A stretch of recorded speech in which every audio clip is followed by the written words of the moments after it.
여러분 진도별 기출풀이 첫 번째 시간 시작하도록 하겠습니다. 어제 진행했던 그 기본이론 플러스 커리의 연장선이어가지고요. 어떻게 보면 별도의 OT는 어제 한 걸로 가름해도 될 것 같은데 혹 요것만 들으시는 분도 계실지 모르니까 간단하게만 어떻게 진행될지 수업에 대한 OT 먼저 진행하고 문제풀이를 시작해 보면은 제 기출 문제집 같은 경우는 두 권으로 나눠져 있죠. 9급 기출 680개 원래 깔끔하게 700개로 하고 싶었는데 어쩌다가 680개 된 이후로 그게 고정돼가지고 계속 그렇게 진행을 하고 있고 이 파트 1 과정에서는 9급 기출 680문제만 일단 풀어보는 식으로 진행이 될 겁니다. 한 주에 대략 70개에서 많게는 한 90개 정도 문풀이 진행될 거고 매주 여러분이 풀어와 주셔야 하는 문제는 제가 매 수업 끝날 때마다 말씀을 드리기도 하겠지만 제 네이버 카페 어제 좀 늦은 시간이긴 했지만 공지사항을 올려놨습니다. 매주 그 이론 강의인 플러스 커리 진도가 어디까지 나갈 거고 문풀은 또 몇 번부터 몇 번까지 할지 표로 다 정리해서 올려놨거든요.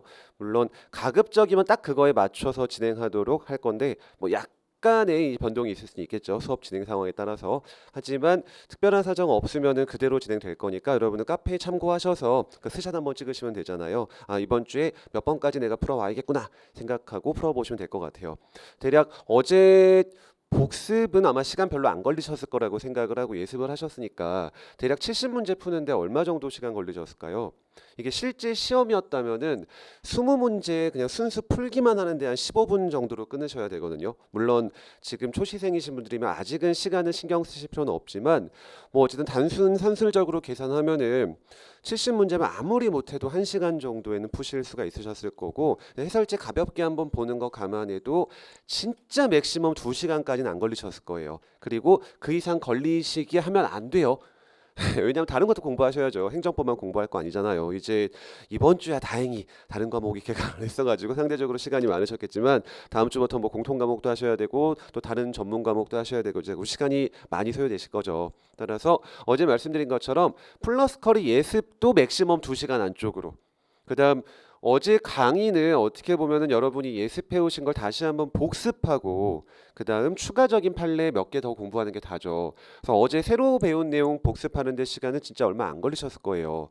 그거 포함해서 문제 푸는 데까지 해서 딱 진짜 많이 걸려도 2시간 만 투자하시기를 바랄게요. 아, 물론 나는 공통 과목이 좀 이미 안정화되어 있다. 내가 뭐 독해 같은 게 자신이 있어가지고 국어 영어는 시간이 별로 안 들어간다 하시는 분은 더 많은 시간을 쏟아 보셔도 되겠지만 그렇지 않으신 경우라면 진짜 많이 잡아도 2시간 정도로 잡으시면 됩니다. 이렇게 말씀드린 이유는 어떻게 해야 되니까 다른 과목도 공부하셔야죠. 행정법 100점 맞고 다른 거 점수 안 나오면 안 되잖아요. 그렇게 해주시길 바라고 혹시나 영상으로 공부하시는 인강수험생께서는 오늘은 1번부터 70번까지입니다. 1번부터 70번까지 풀어주신 다음에 해설 강의를 통해서 다시 한번 복습하시는 거고요. 마지막으로 이 말씀 드리고 시작할게요. 이번 주 진도 나간 법치행정부터 확통수공 우리가 준법령위까지 봤잖아요. 에 대한 문풀은 다음 주 화요일 저녁 때 한 번 더 이루어질 거예요. OX 방식으로. 그래서 이번 주에 본 거 다음 주에 또 복습하고 다음 주에 본 거 그 다음 주에 또 복습하고 계속 이런 식으로 교차해 가면서 지겹도록 보시게 될 거고요. 그 다음에 뭐 말씀드리려고 그랬죠? 이것까지였나? 아무튼 역시나 까먹은 것 같은데 일단 여기까지 한 채로 17번 그놈의 17번 혹시 못 들으신 분 계실까봐 정말 죄송하다는 말씀드리지만 17번은 문제집에 나와 있는 정답과 달리 복수 정답으로 처리를 해주셔야 돼요. 신설된 법 규정 작년에 그렇게 제가 강조드려 놓고 문제집 2권에는 반영을 시켜놓은 걸로 기억을 하는데 정작 1권엔 반영을 안 시켰더라고요. 참고하시면서 오늘 하나씩 출발해 보겠습니다. 법치행정의 원리 옳지 않은 걸 찾으래요. 자, 중요사항 유보설에 따르면은 기본권 건드리건 어떤 중요한 내용들은 지자체에서 정하거나 행정입법으로 정하면 안 되고 반드시 국회에서 법으로 정해야 되죠. 자, 그럼 지방자치단체에서 지네가 만드는 조례로 우리가 월급 정하는 유급 보좌 인력을 우리 스스로의 조례로 만들겠다. 유급 보좌 인력 보좌관이라고 생각하시면 돼요. 얘한테 월급 얼마 줄지, 휴가는 며칠 줄지 이 처우 를 우리가 조례로 알아서 정하겠다라는 조례를 지방자치단체가 실시된 지 얼마 안 된 90년대 초반에 이렇게 만들었었는데요. 지방의회 의원의 보좌관도 법적인 신분이 무엇일까요? 공무원이죠.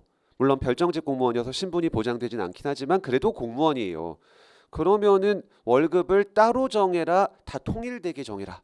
전국을 통일되게 정해야 되죠. 예를 들어 어느 부자지자체는 보좌관이 돈을 겁나 받고 상대적으로 돈이 없는 기초지자체는 월급을 조금 받고 어느 국가공무원보다 많이 받고 어느 지방공무원보다 적게 받고 말이 안 되는 일이기 때문에 이런 지방의회 의원의 유급 보좌관들의 처우는 조례로 지자체마다 달리 정하자 대한민국 전체를 통일시키자. 후자가 되는 거예요. 그렇기 때문에 조례로 정할 것이 아니라 국회에서 법률로 정할 사항이 된다. 그래서 행정법 강론에서 더 나와야 할 주제이긴 하지만 총론에도 자주 출제가 되기 때문에 꼭 기억하실게요. 정답은 1번이죠.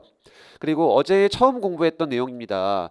법률 유보 원칙에서 말하는 원칙과 관련해서 우리가 행정법의 종류를 3개로 쪼갰었죠.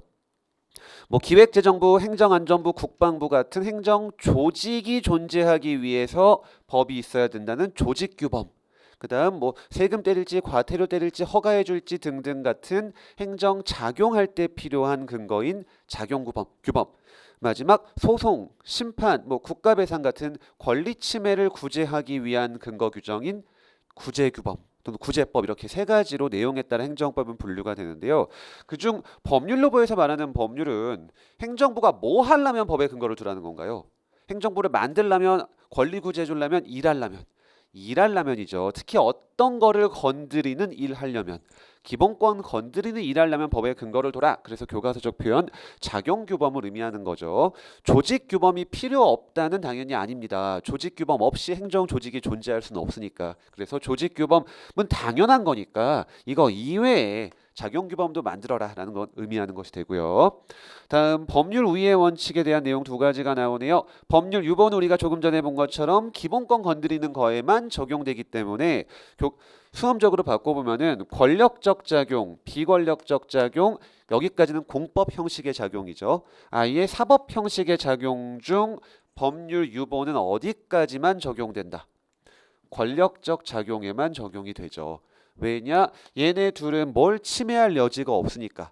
기본권 침해 여지가 없죠. 그래서 우리 뒤에서도 문제로 보실 텐데 비권력적 작용의 가장 대표적인 이그젬플 2가지가 뭐가 있을까요? 작용법 단원의 가장 마지막에 나오는 2 쟁점이에요.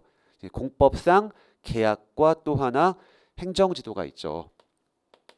얘네가 가장 대표적인 비권력적 행위에 해당하게 되고 그럼 공법상 계약 체결하거나 행정 지도를 하기 위해선 법의 근거가 필요하다.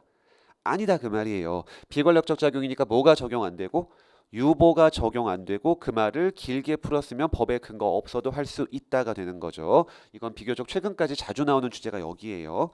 이와 달리 이 셋 중 우위는 어디까지 적용된다? 다 적용되죠. 법을 위반하는 행정작용이 있어서는 안 되니까. 그래서 모든 거에 다 적용되는 거고 4번은 그냥 좋은 말이니까 읽어볼게요. 법률 우위. 뭐 어렵게 써있지만 법에 위반되지 말아라가 다죠. 그래서 당연히 맞는 내용이 되겠습니다. 다음 2번. 작년 지방직에 오랜만에 이 법치행정의 원리가 출제가 됐고 다만 순수 법치행정 원리는 아닌 이제 행정입법 내용들이 좀 섞여 있긴 했네요. 자 1번 길게 써있지만 이른바 이게 무슨 유보설인가요? 중요사항 유보설이죠. 뭐랑 관련될수록 중요하니까 국회에서 정해라. 기본권과 관련될수록 중요하다. 그래서 어딨나요? 첫 줄에 나와 있죠. 기본권과 관련될수록 그래서 뭐 토론도 필요하고 부딪히는 이익사회 조정도 필요하고 아무튼 중요하다. 그러니까 국회가 법으로 직접 다룰 필요성도 커지게 되는 거고요. 다음 정답은 너무 쉬웠네요. 법규 명령 우리가 어제 목차 잡아가면서 공부를 했었는데 제일 첫 번째 목차가 위임 또는 수권이었습니다. 법규 명령을 만들려면 물론 정확하게는 법규 명령 중 위임 명령을 만들려면은 반드시 위임 수권이 있어야 되고 그럼 위임 없거나 위임 범위를 벗어났거나 아무리 잘 해줘봐야 그 효력은 뭐에 그치죠? 행정규칙에 그치죠. 따라서 2번이 틀렸네요. 위임 없이는 절대 새로운 거 정할 수 없죠. 다만 어제 처음 배우신 거 복습 하나. 위임 없이 직권으로 만들 수 있는 법규 명령을 어제 처음 배우셨습니다. 무슨 명령이라고 불렀냐면 집행명령이라고 불렀고 말 속에 답이 있는 그 명령이 되는데요. 새로운 권리 의무의 내용을 정하는 명령이 아니고 단지 상위법의 단순한 무엇을 위한 명령, 집행을 위한 형식 절차적인 사항을 규정하는 명령은 우리가 어제 읽으신 헌법 조문에 따라 위임 없이도 만들 수가 있기는 하죠. 그럼 맞는 애들 3번. 법률 유보 원칙은 법률로 모든 걸 다 정해라가 아니고 가장 중요한 것만 법에 무엇을 두면 된다? 근거를 두면 되니까 나머지 것들은 다 결국 이 뒤에 나오는 말이 뭘까요? 법에 근거한 규율을 말하기 때문에 기본권 제한을 꼭 법률의 방식으로 할 필요만 있는 건 아니고 어떤 형식으로도 기본권을 제한할 수 있다. 네, 위임입법, 행정입법의 형식으로도 기본권을 제한할 수 있다가 이제 뒤에 붙어 있는 내용이에요.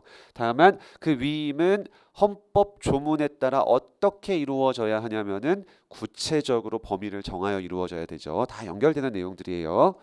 다음 4번은 그냥 행정기본법 조문이죠. 법률에 위반되지 마라라는 법률 우위의 원칙 조문화되었고 법에 근거를 두라는 유보도 조문화되었는데 다 근거를 두는 건 아니고 권리 제한 의무 부과 등 중요한 것만 중요사항 유보설이 조문화된 거예요. 다음 벌써 중복되죠. 이번에 처음 기출문제 풀어보신 그 초회독 과정이신 수험생께서는 문제 풀면서 느끼셨을 겁니다. 야, 이 선지가 왜 이렇게 많이 나오지? 하고 분명히 느끼셨을 거고 그게 이상한 게 아니고 원래 그런 거예요. 철저하게 기출이 반복되는 거다 보니까 여러분은 문제 푸시면서도 스스로 좀 강약 조절이 가능해지실 겁니다. 바로 또 나오잖아요. 법률 유보는 작용법적 근거를 말하는 거고 어제 처음 배우신 판례예요. 요 여객자동차 운수사업법 사례 기억하실까요? 법에서는 뭐가 취소되면 택시 면허 취소할 수 있다라고 정해놨다. 예, 운전면허가 취소되면 택시 면허 취소할 수 있다라고 정해놨는데 케이스 이런 건 잘 안 까먹으실 거예요. 음주 교통사고가 났는데 어떻게 돼버렸죠?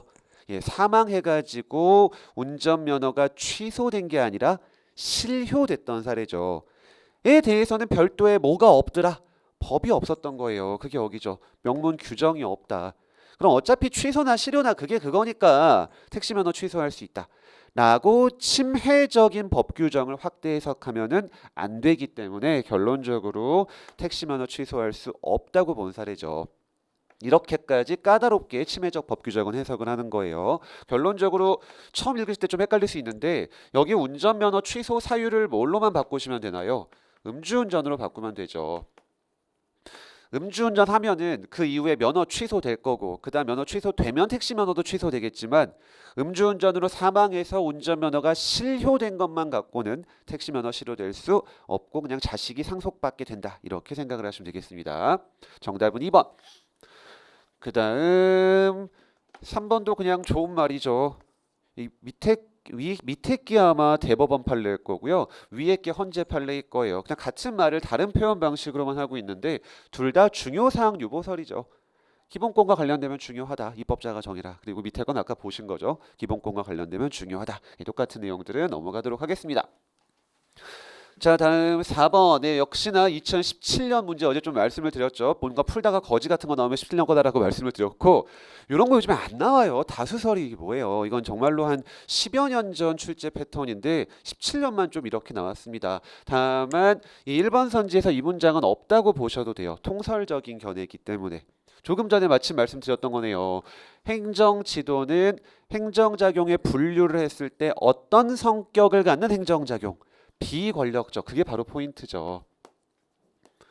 비권력적이니까 무엇을 침해할 여지가 없어서 기본권 침해 여지가 없어서 개별법의 근거 규정 없다. 즉 법의 근거 없더라도 할 수 있는 거죠. 아무 상관이 없다가 되는 거예요. 옳지 않은 거니까 정답은 1번이 되는 거고 그 다음 2번은 아까 보신 내용 그냥 길게만 써있네요. 복습한다고 생각하고 읽어볼게요.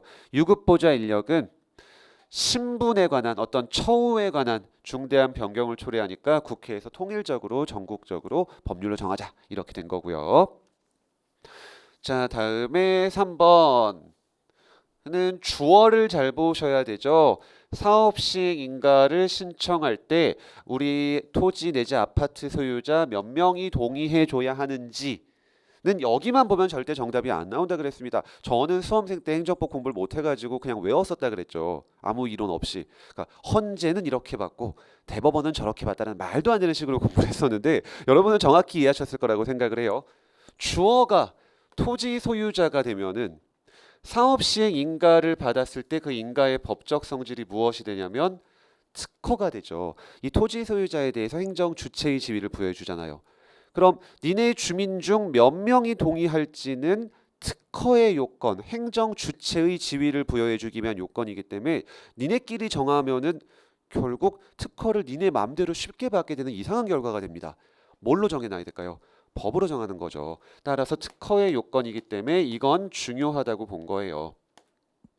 이와 달리 누가 만드는 사업시행 계획에 대한 인가할 때는 안 중요하다. 조합이 할 때는 안 중요했죠.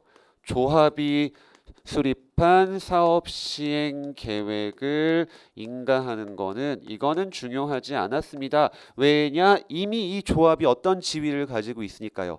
행정 주체 지위를 가지고 있고 네가 나름대로 이 계획 짜서 뭐 몇 층짜리 할지 어느 건설사로 할지 기본적으로 니네가 정하면 되는 거예요. 그래도 아무 문제가 없는 이유가 뭐냐면은 어제 배우신 거랑 연결이 됩니다, 여러분. 아니 그럼 지네 맘대로 막 100층짜리 짓겠다라고 하고 뭐 일조권 침해한다든지 아니면 뭐 교통에 문제가 생기게 한다든지 너무 과밀하게 지어서 그러는데 니네끼리 통과시키면 안 되는 거 아니야? 이렇게 생각하실지 모르겠지만 자 어제 배우신 거랑 연결됩니다, 여러분. 관리처분 계획 인가와 사업시행 계획 인가는 둘 다 인가였죠. 인가로 써있고 진짜 인가였죠. 둘 중에 하나는 기속이고 하나는 재량이었습니다. 그냥 외우자 앞글자 따서 였었고 관리처분 계획이 뭔지 기억하실까요? 예, 관리가 기속이고 사업시행은 재량이었죠. 결론적으로 이거 쉽게 사업시행인가도 안 내고 깐깐하게 해줘요. 그렇기 때문에 그 동의 요건은 니네끼리 정해도 아무 문제가 없게 되는 겁니다. 결론, 조합이 하는 사업시행계획인가는 안 중요하고 이왕 본 김에 그 사업시행인가 해줄지 말지는 재량이고 이와 달리 관리처분은 기억이니까 뭐다? 기속행위다. 이렇게 좀 기억을 하실게요. 그래서 이거 맞나요? 3번은 네 맞네요. 중요하다. 지켜라가 되는 거고. 다음 요 4번 판례랑 아까 어디 있죠? 2번에 3번 판례랑 같은 내용이에요. 우리 아까 2번에 3번 문제 기본권 제한의 형식이 반드시 법률의 형식일 필요는 없다 하고 뒤에 문장까지 제가 읽었었죠 그냥. 그러니까 뭘 갖고도 기본권 제한할 수 있다? 위임 입법으로도 제한할 수 있고 다만 위임은 어떻게 해줘라? 구체적으로 해줘야 되죠. 그 바로 요 내용이네요. 4번 법에 근거 두면은 헌법이 정한 구체적으로 범위를 정한 범위 내에서 위임입법, 행정입법으로도 기본권 제한할 수 있다. 같이 연결되는 내용이 되겠습니다. 4번도 동그라미. 자, 그럼 바로 연결되는 주제인 행정입법 가보도록 할게요. 자, 이미 문제 풀어보셔서 아시겠지만 행정입법은 문제가 가끔 나오나요? 그냥 무조건 나오는 것 같나요? 무조건 나오죠. 매년 한 문제씩 꼬박꼬박 나온다고 보시면 되고 자, 옳지 않은 걸 찾으라고 하는데 요게 그냥 뭐 말이죠? 직접 권리 의무의 영향 그냥 두 글자로 줄이면 되죠. 근데 이 자체가 그냥 처분이에요. 언제나 처분성 인정하는 네 가지 요건 중 우리가 가장 중요하게 고려하는 게 국민의 무엇에 직접 영향을 미치는지 권리 의무죠. 그냥 이 말 나오면 무조건 처분이라고 생각을 하시면 됩니다.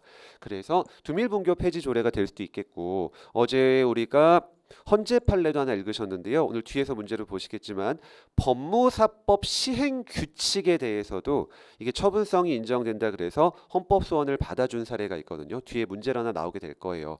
그런 것처럼 법규 명령이 직접 국민의 권리 의무 건드리면 처분성이 인정되고 그래서 하나만 확대할게요. 처분성이 인정되니까 항고로 갈 수 있지만 방금 말씀드린 것처럼 어떤 권리 구제도 허용해 준다? 헌소도 허용을 해줍니다. 그 이유 이 법규 명령이 처분성 있는지 없는지가 명확히 구분되어서 이거는 100% 항고 소송으로 다툴 수 있다고 확신할 수 있기 때문에 가 아니라 정반대로 이게 처분적 법규 명령인지가 애매하기 때문에 야 그냥 항고로 걸어라 헌재 못 온다 라고 했다가 처분성 없다라고 해서 각하시켜 버리면은 방법이 없거든요. 그렇기 때문에 이 처분적 법규 명령은 둘 다 된다는 것도 기억을 해 두실게요. 다음에 2번 수권이 없다. 그럼 무효다. 이런 건 자주 나와줄수록 땡큐인데 진짜 자주 나오죠. 근데 법 개정돼서 수권 생겼다. 언제부터 유효한 법규 명령이 된다. 예, 그때부터죠. 소급하는 게 아니라요. 이것도 맞고요. 다음에 3번 같은 거를 우리가 뭐라고 부르죠?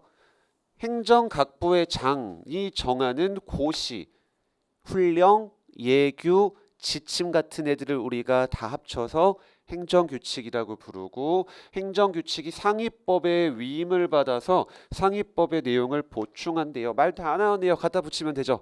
법령, 보충 규칙이 되고 그때 그 법적 성질은 무엇이 된다? 법규 명령이 되죠. 그렇기 때문에 대외적 구속력이 있잖아요. 정답은 3번이 되겠고요. 다음 4번. 재위임이 가능한 경우도 일반적인 위임이랑 똑같았습니다. 어떻게 하는 경우에만 재위임이 가능하다. 구체적으로 위임하는 경우에만, 포괄적으로 위임하면 안 된다. 대신에 표현만 좀 바뀌죠. 특정 사항 범위를 정해서. 요게 바로 구체적으로 하라는 뜻이에요. 이 문장을 캐치하신 다음 구체적 위임이구나 라고 생각하시면 되겠습니다. 자, 다음 계속 가볼게요. 자, 이거는 정말 자주 나오는 주제이기 때문에 그냥 무조건 암기하셔야 되죠. 우리 말로 한번 복습해 볼게요. 시행령으로 만들었는데 내용 까보니까 행정규칙이에요. 는 행규다, 법규명령이다. 무조건 그냥 법규명령이에요. 이건 이유가 없어서 외우셔야 됩니다. 만든 급이 뭐니까?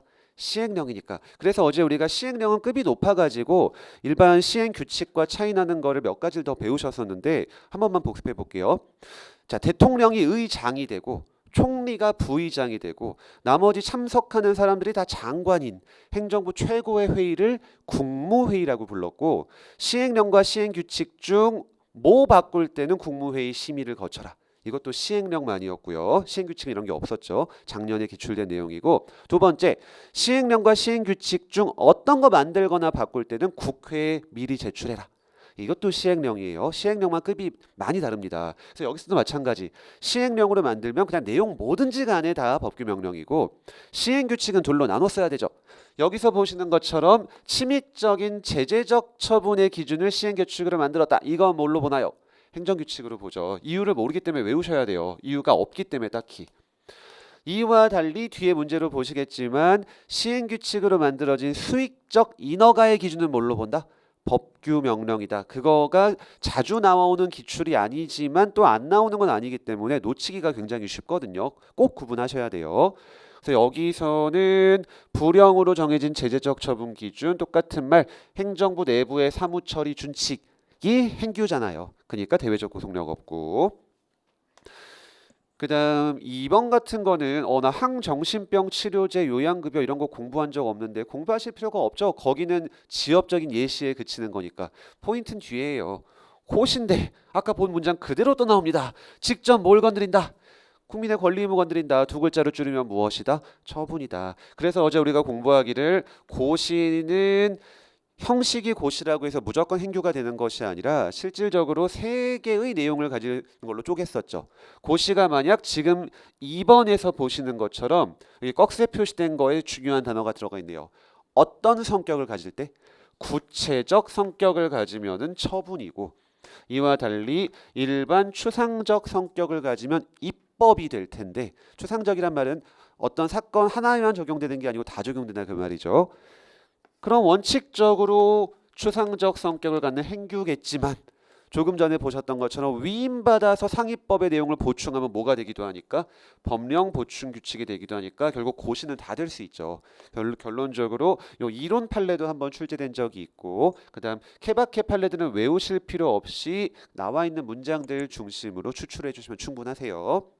자, 요것도 맞았고 3번 는 새로운 문장이라기보단 여러분 요거랑 똑같은 거예요. 법규 명령에 위임의 근거가 없으면 무효지만 나중에 수권 생기면 그때부터 유효가 되잖아요. 뒤집으면 어떻게 되죠? 법 개정돼서 수권법이 또는 수권 규정이 사라졌다. 그럼 달리 다른 행위가 있어야 무효가 된다. 그때부터 그 즉시 무효다. 후자죠. 그대로 집어넣으시면 돼요. 그게 바로 3번. 위임이 있어서 대외적 구속력이 있었던 법규 명령이 법 개정으로 수권이 없어졌다. 그때부터는 어떻게 된다? 당연히 무효가 되겠죠. 따라서 3번이 정답이 되는 겁니다. 자, 다음에 4번 같은 거는 되게 지엽적인 거였기 때문에 그냥 외우셨어야 되는 부분이었고 전혀 중요하진 않지만 그래도 비교적 최신 판례여서 어제 한번 읽어보셨던 거긴 해요. 특히 22년도 시험 기준으로는 이게 제 기억이 맞으면 2020년 판례였기 때문에 굉장히 최신 판례 중에 하나가 되었던 거고 우리가 공부할 때 지엽적인 거는 솔직히 많이 안 보죠. 다만 내년도 이제 시험 한 달 정도 전에 최신 판례 등을 한번 정리하는 시간을 갖게 될 텐데 적어도 한 3개년 정도의 최신 판례는 지엽적인 것도 좀 체크해 두셔야 합니다. 왜냐면 교수님들이 간혹 이렇게 출제를 하시기 때문에 그러세요. 그래서 그냥 외우셔야 되는 거. 한수원이 만든 공급자 관리 지침 중 거래 제한, 걔랑 거래하지 마라. 이거 뭘로 봤나요? 그냥 행규죠. 이건 어쩔 수 없이 그냥 외워두셔야 되는 겁니다. 물론 요 6번 문제 실제로 풀 때 이거 몰랐으면 틀릴까요?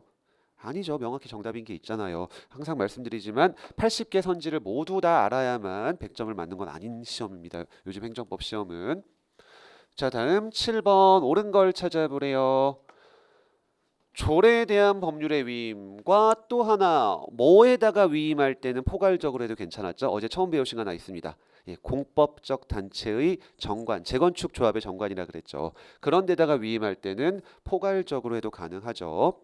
다음 2번은 이게 판례는 아니고 교수님의 이론인데 좀 헷갈리게 써 있었을 거예요. 그래서 아마 세모 표시해 놓고 푸셨을 거라고 생각을 하는데 그렇게 풀었다고 생각하고 먼저 정답인 걸 한번 찾아볼게요. 3번. 자, 법령의 위임관계. 위의 수권법에서 아래 행정입법에 위임할 때도 반드시 수권 규정이 있어야 된다. 해석상 도출되면 충분하다. 후자였고 반대로 위임 받은 하위법에서도 반드시 이거 어떤 법 몇 조 몇 항으로부터 위임받았다라고 써줄 필요도 없이 해석상 인정되면 충분했습니다. 가 정답이죠. 위임 관계는 반드시 하위법 조문에서 상위법 조문을 적을 필요가 없이 해석상 인정되면 충분한 거예요. 라는 3번이 명확하게 정답인 걸 보고 찾으셨으면 되고 그럼 2번은 왜 틀린 건지 한번 가볼게요. 교수님의 이론이긴 해요. 이 표현이 좀 별로죠. 국회 전속적 입법사항. 그러니까 국회가 반드시 만들라는 거잖아. 그러니까 위임 입법 안 되는 거 아니야? 라고 써 있지만 교수님들은 이렇게 이걸 말씀을 하십니다. 그럼 세금, 형사처벌 다 기본적으로 어디서 정해야 되는 걸까요? 무조건 국회에서 정해야 돼요. 그럼 국회에서 다 정해라. 까진 아니죠. 매우 엄격한 구체성의 요건을 갖춘 하에 하위 행정입법에 위임하는 게 가능하잖아요. 이 국회 전속적 입법사항을 그냥 세금, 형벌이라고 생각을 하시면 돼요. 말을 쓸데없이 교수님들께서 어렵게 쓰셔서 그렇습니다. 그럼 쟤네라고 해서 위임 못하는 건 절대 아니죠. 다만 위임에 필요한 구체성의 정도가 엄청 빡세질 뿐이지. 따라서 구체적으로 범위를 정해서 위임하는 것이 가능하고 그렇기 때문에 4번 선지도 한 번에 클리어되죠. 형사처벌도 매우 엄격한 요건을 갖춘 하에는 위임이 가능한 거예요. 같은 취지에서 2, 4번이 모두 틀렸다라고 생각을 하시면 되겠습니다. 물론 요 2번 선지는 요때 말고 한 번도 나온 적은 없기는 해요. 앞으로도 나오기 좀 어려운 내용이긴 합니다. 판례가 아니기 때문에. 다음 8번 옳지 않은 걸 찾으라고 합니다. 자, 행정소송의 대상은 구체적인 권리 의무에 관한 분쟁이어야 된다. 우리가 1회독 첫 번째 날 제일 많이 읽었던 단어가 아마 요거일 거예요. 구체적이어야 한다가 바로 뭐의 가장 중요한 특징 중에 하나죠. 처분의 가장 중요한 특징이죠. 여기서 말하는 행정소송은 모든 행정소송을 말하는 게 아니고 항고소송을 말하는 거였고 즉 항고소송은 오직 뭘 대상으로 한다? 처분을 대상으로 한다를 저렇게 표현하고 있는 거예요. 달리 말해서 구체적인 권리 의무에 관한 분쟁을 떠난 말도 참 어렵게 하네요. 구체적 성격이 없대요. 똑같은 말 처분이 아니다 그 말이죠.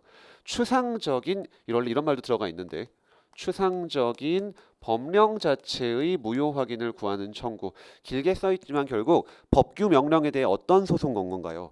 무효 확인 소송 건 거예요. 근데 무효 확인 소송의 대상은 오직 무엇이다? 처분이고 법규 명령은 원칙적으로 처분이 아니죠. 그래서 각하다. 대상이 될 수 없다. 이렇게 어렵게 좀 말하고 있는 거에 그치는 겁니다. 당연히 맞고. 다음 자치조례, 위임조례 이게 무슨 말일까요? 위임조례라는 말 자체가 좀 어려우셨을 텐데 이것도 약간 7급 쟁점이긴 해요. 자, 우리가 지방자치법을 다시 한번 공부를 해보면은 조문 하나는 그래도 아셔야 되거든요. 28조였나 9조인가 갑자기 헷갈리는데 아무튼 1항에 본문 단서 자치사무에 대해서는 어떻게 해야 조례를 만들 수 있다. 위임을 받아야 위임 없이도 상위법에 위반되지만 않는 선에서 얼마든지 조례를 만들 수 있죠. 위임 필요 없어요. 불요. 조례를 만들 수 있다. 요런 거를 자치조례라고 부릅니다. 반면에 위임조례는 딱 한 번만 기억하시면 돼요. 원칙적으로 기관위임 사무에 대해서는 조례 다시 원칙 예외로 쓸게요. 원칙적으로 조례 제정이 가능할까요? 불가능할까요? 물론 참고로만 알아두시면 돼요. 7급에만 나온 행정법 강론 지방자치법 주제이기 때문에. 근데 약간은 중복되는 게 있으니까 좀 참고 알아두시면 좋긴 합니다.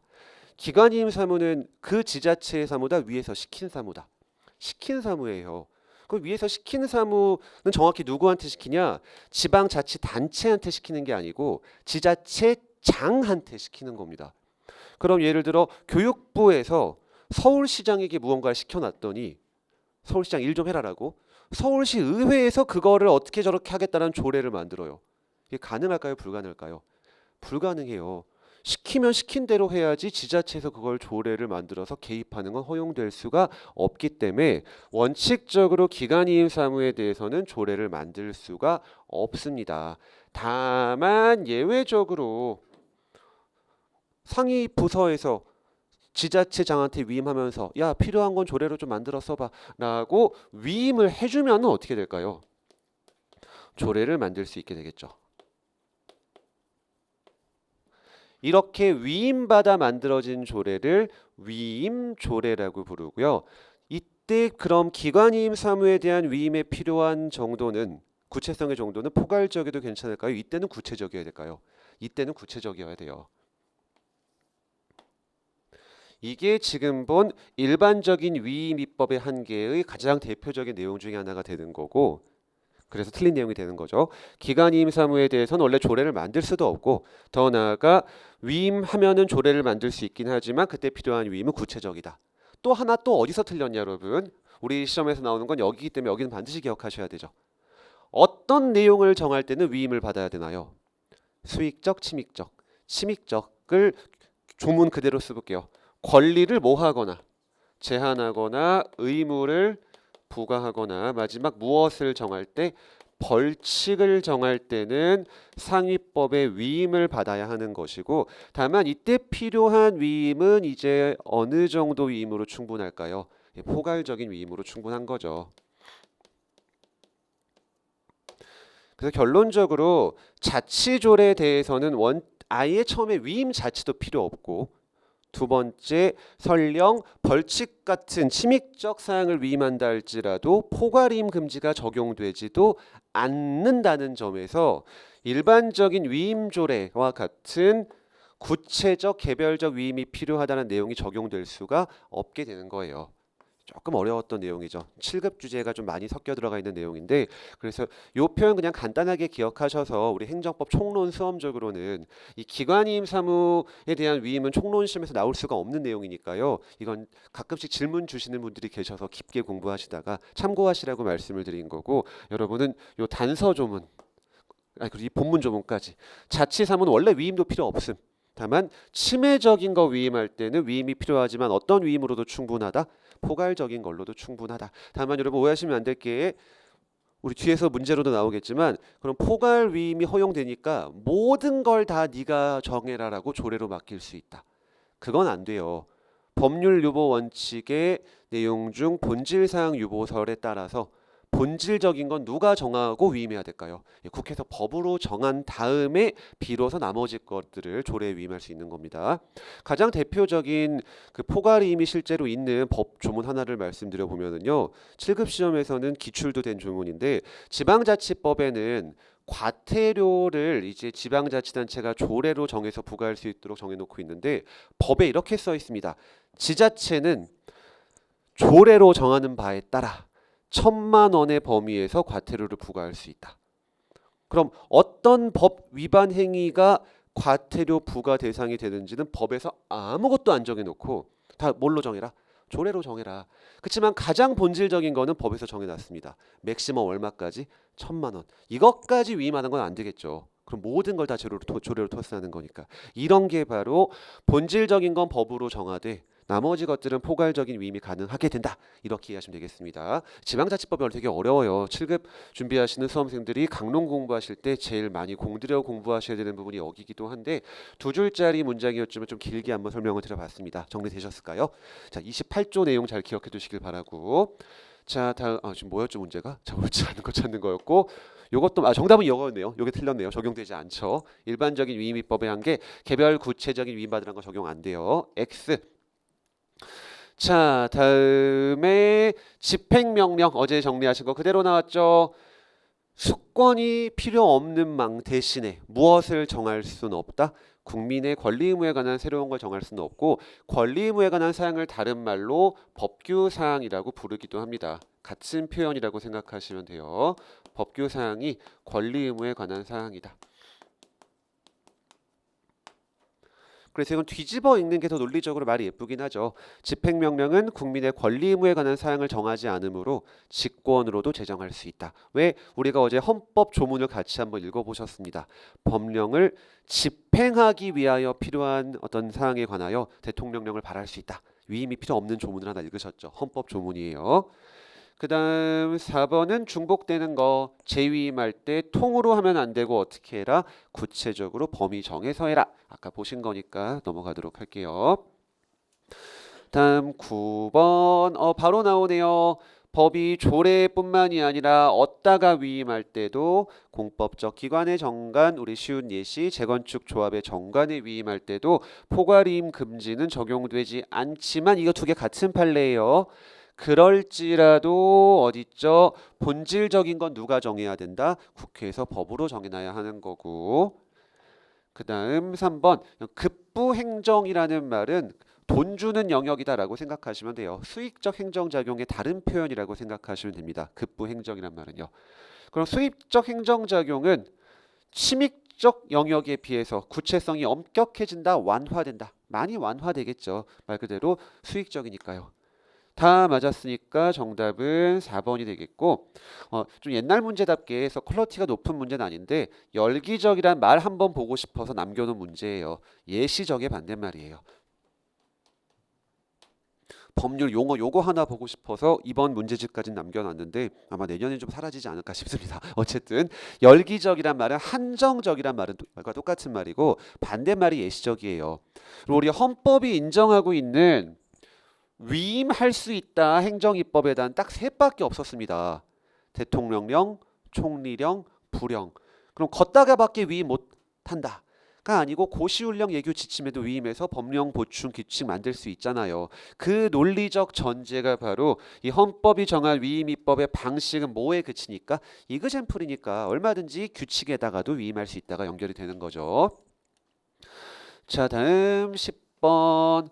자, 근데 여러분 이렇게 옛날 문제지만 그 10년 전 걸 봐야 되나? 봐야 되죠. 지금 여기서 1번, 2번이 공법적 단체 정관에 위임할 땐 포괄위임 적용되지 않지만 본질적인 건 국회가 정해라였잖아요. 정확히 10년 후에 또 나오죠. 최근에도. 그렇기 때문에 행정법은 최소 10여 년치는 다 풀어보시는 게 좋아요. 그래서 오히려 뭐 최근 문제 중 정말 그지 같은 퀄리티를 갖는 문제들이 있습니다. 특히 무슨 승진 시험 문제들. 이거 돌아가요 진짜로. 경찰 승진, 소방 승진 가끔씩 이제 간혹 특히 소방 승진 준비하시는 수험생들께서 카페에 질문글을 올려주시는데 좀 당황할 때도 많죠. 이게 뭐지? 하는 게 진짜 없지가 않아요. 진짜 말도 안 되는 문제가 나오거든요. 그런 데서는. 다행인 건 우리 시험에선 그딴 게 안 나옵니다. 정말 검증된 절차를 거쳐서 문제가 만들어지기 때문에 문제 시비가 있을 만한 건 절대 안 나오고 딱 왜 그렇게 만들어지냐면은 국가직 지방직 시험은 교수님들이 그냥 연구실에서 만들은 다음에 인혁처에 보내줘가지고 인혁처에서 그거 샘플로 골라서 이렇게 만드는 게 아니라 아실 거예요. 교수님들이 어떻게 만드시죠? 합숙 들어가시죠. 외부와 연락 일전 차단된 채로. 그 다음에 한 2, 3주 동안 거기 감금되셔가지고 진짜 감금이 맞죠 진짜. 외부와 연락까지 차단되니까. 만드시고 그 다음에 이 난이도가 적절한지를 확인하기 위해서 전년도 합격생도 부르고 내지는 뭐 대학원생도 부르고 풀어보게 한대요. 그래서 제가 자세히 아는 이유는 저희 사촌 형이 몇 해 전까지만 해도 출제 교수님이셔서 가지고 지금 하고 있었어야 되는데 아무튼 그랬었는데 그래서 얘기해 주기를 그래서 문제 풀어보면은 당연히 전년도 합격생이 좋은 점수 나올까요? 대학원생이 나올까요? 좋은 점수 나올까요? 비교가 안 되죠. 또 대학원생분들을 무시하는 건 아니고 수험적인 공부를 하신 분들이 아니니까 반타작도 거의 못 하신다고 하고 이제 전년도 합격생들이 당연히 좋은 점수를 받게 되신다고 하는데 그렇게 함으로써 적정 이제 문제 난도까지 다 고려를 하신다라고 해요. 그렇기 때문에 말도 안 되는 지엽적인 선지 같은 거 내실 때도 적절하게 고려해서 배치를 하십니다. 지엽적인 게 4개 다 깔려 있다. 그럼 어차피 아무도 몰라요. 그렇게 안 내시고 아까 우리 공급자 관리 지침 판례 보신 것처럼 그딴 거 하나 집어넣으면 나머지 셋을 일반적인 걸로 넣어주신다든지 이렇게 정말 검증된 과정을 통해 문제가 만들어지기 때문에 뭐 매번 말씀드리겠지만 너무 지엽적인 거에 신경 쓰지 마세요. 기출된 것만 확실하게 맞힐 수 있으면 무조건 행정법은 좋은 점수 받습니다. 그래서 1번 더 설명 필요 없겠죠? 아까 두 판례 그냥 합쳐놓은 거에 그쳐요.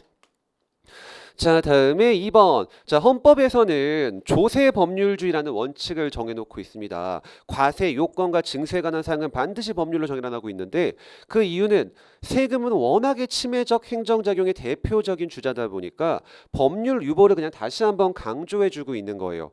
그럼 조세 법률주의 원칙상 세금은 A부터 Z까지 다 법으로 정해라. 가 아니었잖아요. 아까 본 이런 국회 전속적인 사항인 세금 형사처벌도 어떻게 할 수 있다? 위임할 수 있죠. 매우 엄격한 요건 하에는 따라서 X가 되는 거예요. 함정 문제죠. 조세 법률주의라는 말 자체가 정답 2번이었고 다음 3번은 말만 더럽게 길게 써 있는데 위에 세 줄은 우리가 계속 보고 있는 겁니다. 재위임할 때는 특정 사항 범위를 정해서 구체적으로 해라.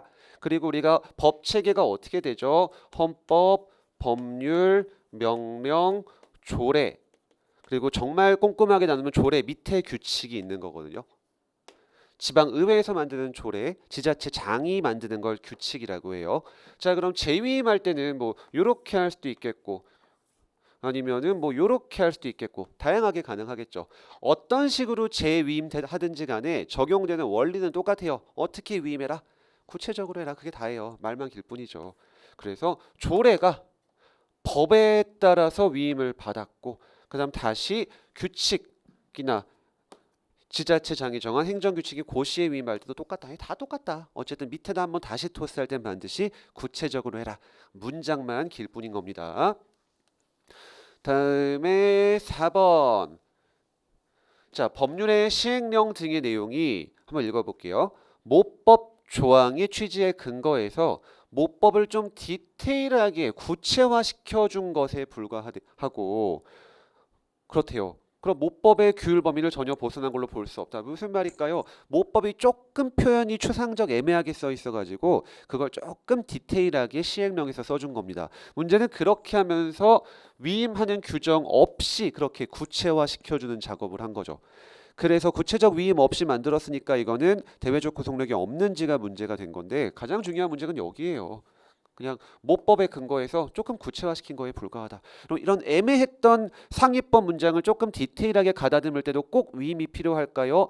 유기적 전체적으로 해석했을 때 충분히 해석 가능하면 허용되는 걸까요? 후자죠. 이 판례가 바로 그 판례예요. 이 위의 문장이 유기적 전체적으로 해석했을 때 모법에 해석 가능한 걸 도출한 것에 그친 경우에는 아무 문제 없다가 되는 겁니다. 그 문장 자르고 뒷부분만 출제하신 건데 결론 꼭 습관 규정이 필요하지는 않다가 되는 거예요. 동그라미.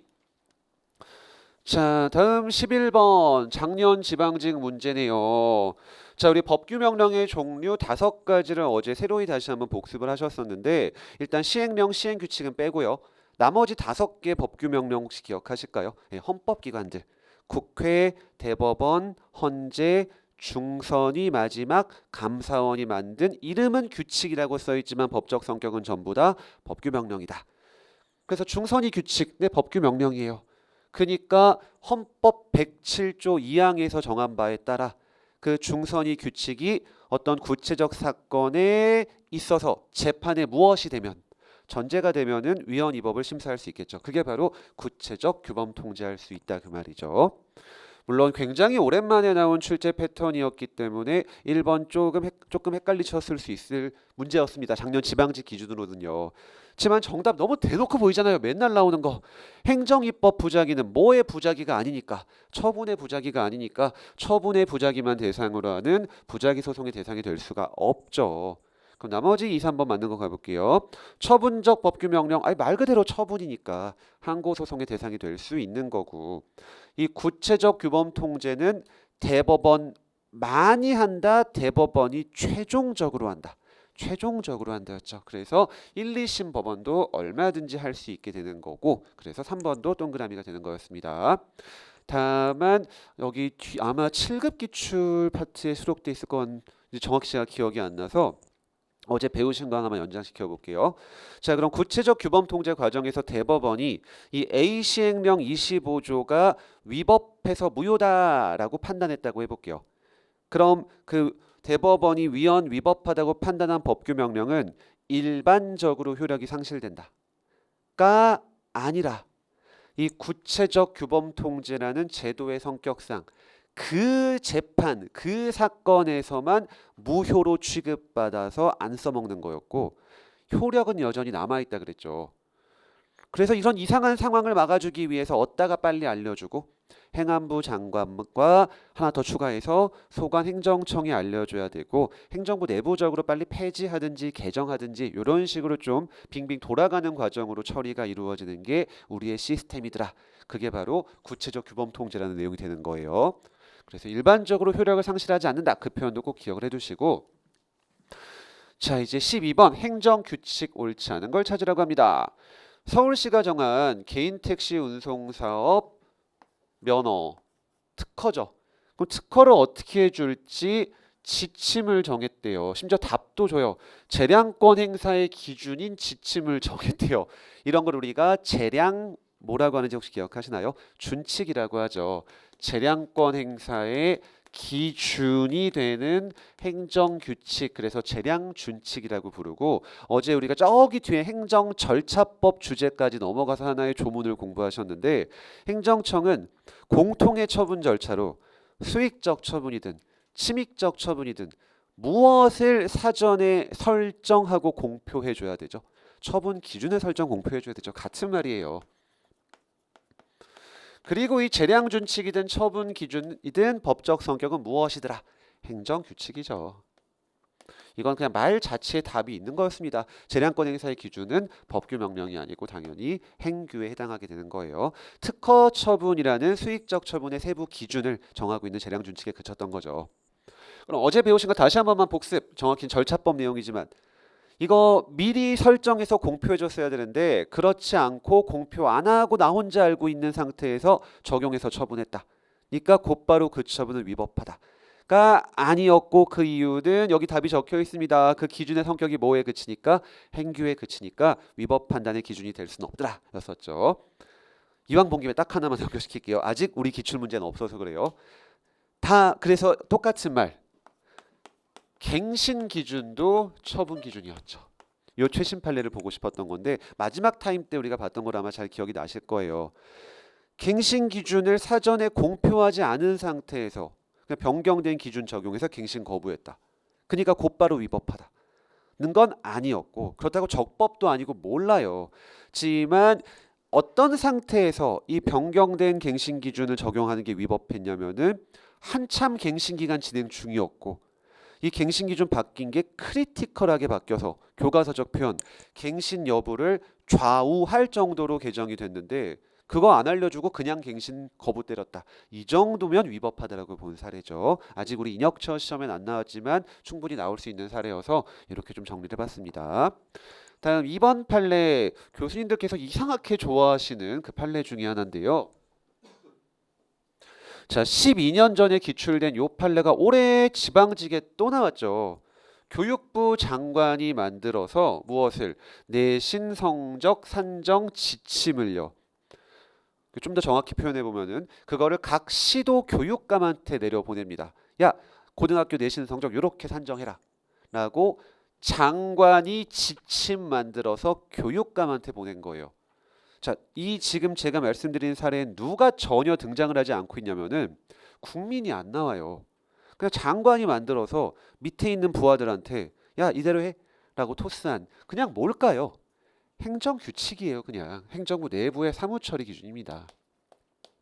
그 자체로 국민의 권리임에 아무런 영향을 안 미치는 거죠. 그렇기 때문에 무엇이 아니다? 처분이 아닌 거예요. 단순한 행정규칙, 일반 추상적인 규범에 그쳤던 것입니다. 그래서 우리가 처음 공부할 때 이렇게 스토리를 듣지만 시험 보실 때는 그냥 내신 성적 산정 지침 8글자 보시고 안처분임이라고 정리하면 끝이에요. 복습하실 때는요.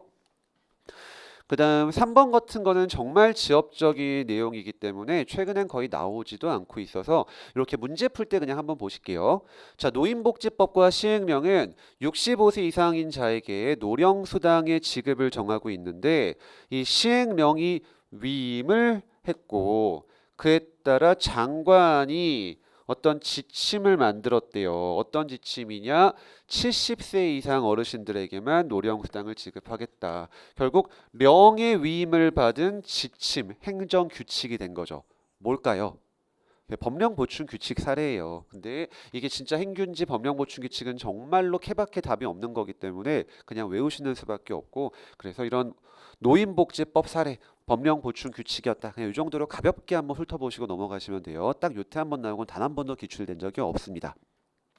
물론 헷갈리셨다 할지라도 령에 위임받아 만든 지침이다. 이렇게 좀 찾아내시는 것도 가능하긴 했었죠. 다음 4번 법령 보충 규칙은 여러분 그 자체로 대외적 구속력을 갖게 되는 걸까요? 상위법과 결합해서 함께 대외적 구속력을 갖게 되는 걸까요? 네, 후자예요. 여전히 외형적으로는 행정규칙에 불과하지만 그 행정규칙이 내용이 상위법을 정하고 있다 보니까 그거랑 결합해서 보충하는 한도 내에선 법규 명령이 되는 거거든요. 그걸 이렇게 표현하는 거죠. 결합해서 상위법의 아예 일부가 돼버렸다. 그 한도에서는 대외적 구속력을 갖는다. 이렇게 표현을 합니다. 자, 다음 13번, 15번까지만 보고 잠깐 쉬도록 할게요. 자, 14년도 문제가 아까도 그랬고 좀 7급 쟁점이 많이 나왔는데 1번은 정말 참고만 하시면 돼요. 우리 시험에 나와서는 안 되는 그 법령 이름이 하나 적혀 있을 겁니다. 여러분 해설지를 보시면은 행정은 뭐 효율 규정인가요? 저도 줄임말이 이게 익숙하지가 않아가지고 뭐죠? 네, 어쨌든 7급에조차 거의 안 나오는 9급 시험에서 원래 나와서는 안 되는 법령인데 그냥 훈령, 지시, 예규, 행정 규칙들이잖아요. 요런 것들을 지시 문서라고 법령에서 정해놓고 있는데 그냥 다시는 나올 일은 없는 거니까 그냥 한번 쓱 읽어보시면 돼요. 예, 총론 주제가 아니에요, 이거는. 그다음 2번은 내신 성적 산정 지침이니까 안 봐도 될 것 같고 안처분이었죠. 그 다음 이제 벌써 한 10개 넘게 봤다고 계속 반복되네요. 이제 제재적 처분의 기준이 불형이다. 그러니까 법적 성격은 행규고 똑같은 말 대외적 구속력 없고 그럼 그 뜻이 무엇이죠? 무엇의 기준이 되지 못한다? 위법 판단의 기준이 되지 못한다죠. 그게 마지막 줄이죠.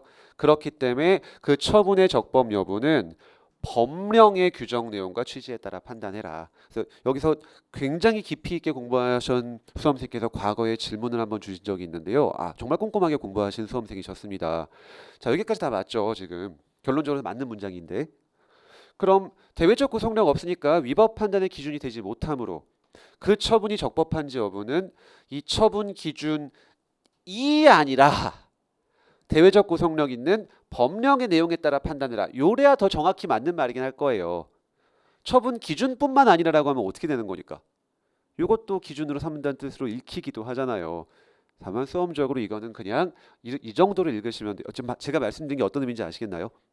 대외적 구속력이 없는 행정규칙은 처분의 적법 여부를 판단한 기준이 돼서는 안 되잖아요. 정말 문장 예쁘게 쓰려면은 위 행정규칙에 불과한 처분 기준이 아니라 대외적 구속력을 갖는 법령에 따라 판단해야 된다. 이렇게 해야 정말 맞는 말이겠지만 판례가 아쉽게도 요 문장을 썼었고 이렇게 참고하시면 될 것 같아요. 그럼 법원은 실제 위법 판단을 할 때 처분이 위법한지를 판단할 때 행정규칙은 보지도 않을까요? 참고는 할까요? 참고는 하겠죠. 법령 해석의 기준으로. 그렇게 생각을 하시면 돼요. 이 처분 기준도 참고는 하는 거고 다만 진짜 적법한지 위법한지는 대외적 구속력 있는 법령 갖고 판단을 하는 거죠. 예, 정말 꼼꼼하게 공부하신 수험생께서 질문 주신 내용이었는데 어쨌든 맞는 내용이 되겠습니다. 다음 4번 우리 어제 행정입법 마지막에 보셨던 판례예요. 위임을 받아서 행정규칙을 만들었는데 그 담고 있는 내용이 행정 편의를 위한 절차 규정이래요. 담고 있는 내용도 무엇이다라는 뜻이죠. 행정규칙이라는 뜻이죠. 정확해요. 그럼 위임받아 행정규칙으로 행정규칙을 만들었다. 그러니까 법령 보충 규칙이다가 아니고 그냥 뭐다? 행정규칙인 거죠. 따라서 X가 되겠습니다. 자, 15번까지만 보고 쉬도록 할게요. 15번까지만 옳지 않은 거. 자, 1번 법령에 위임이 없음에도 뭔가 만들었다. 그럼 아무리 잘 해줘봐야 행정명령, 똑같은 말 행정규칙을 말하는 거예요. 대외적 구성력은 있을 리가 없겠고, 어제 우리가 처음으로 이 전결이라는 개념을 서울시장 사례로 배우셨습니다. 바쁜 서울시장이 서울시의 모든 걸 다 결제할 수가 없으니까 자기 부하들, 국장, 과장들한테 야 이건 좀 이 업무는 네가 다 처리해 라고 맡기는 걸 전결이라 그랬고, 이 내부 위임이 한 종류였죠. 내 부하들한테 맡기는 거. 그 내부 위임할 때는 꼭 법의 근거가 필요하다, 필요 없다. 필요 없었습니다. 그래서 알아서 내부의 사무처리 규정으로 이런 전결 규정을 만들어 놓고 운영을 하죠. 제일 중요한 힌트는 첫 줄에 다 있습니다. 이 전결 규정은 무엇에 불과하다? 행정규칙에 불과한 거예요. 그래서 어제 우리가 만든 사례로 가볼게요. 이 규정에서 정해놓은 그 사무의 전결권자는 A과 과장인데, 이 전결권자가 아닌 넘버 2 부군수가 전결을 해버린 겁니다. 그러니까 곧바로 위법 무효다. 아니다 이 말이죠. 뭐 위반한 거에 그치니까. 행정규칙 위반한 거에 그치잖아요. 따라서 X가 되는 거예요. 다음에 3번. 이 문장 뜻 기억하실까요? 법규정이 총리한테 야 네가 좀 만들어 라고 권한을 위임해 주면서 권한 행사의 절차나 방법을 특정하지 않았다. 저 문장의 뜻만 기억하시면 돼요. 권한 행사의 방법을 특정하지 않았음. 야 총리령으로 만들었가요? 알아서 만들었가요? 알아서 만들어줘.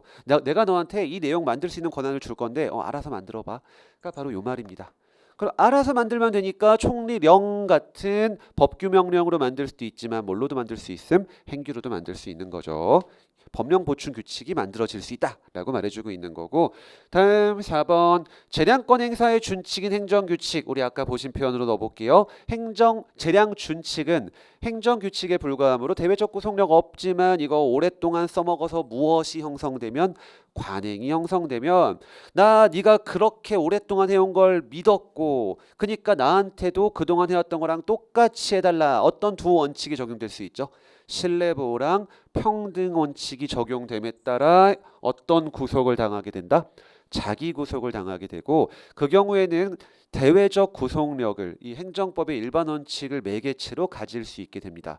그때는 공권력적 작용에 해당하는 걸로 봐서 무엇도 허용해 준다? 헌법소원도 허용해줘요. 권력적 행위라고 봐준다 이 말이죠. 자, 그럼 하나 더 보고 쉬도록 할게요. 15번 불영 형식의 처분 기준이래요. 둘로 나누면 그냥 끝나겠네요. 제재 처분의 기준이면은 행규고, 수익적 인허가 기준이면 법규 명령이고. 그럼 어떻게 봐야 되냐? 1번 여기만 보시면 되죠. 운전면허 취소 처분에 관한 절차를 정하고 있대요. 제재 처분 기준이죠. 그러니까 대외적 구속력 없는 거 맞고.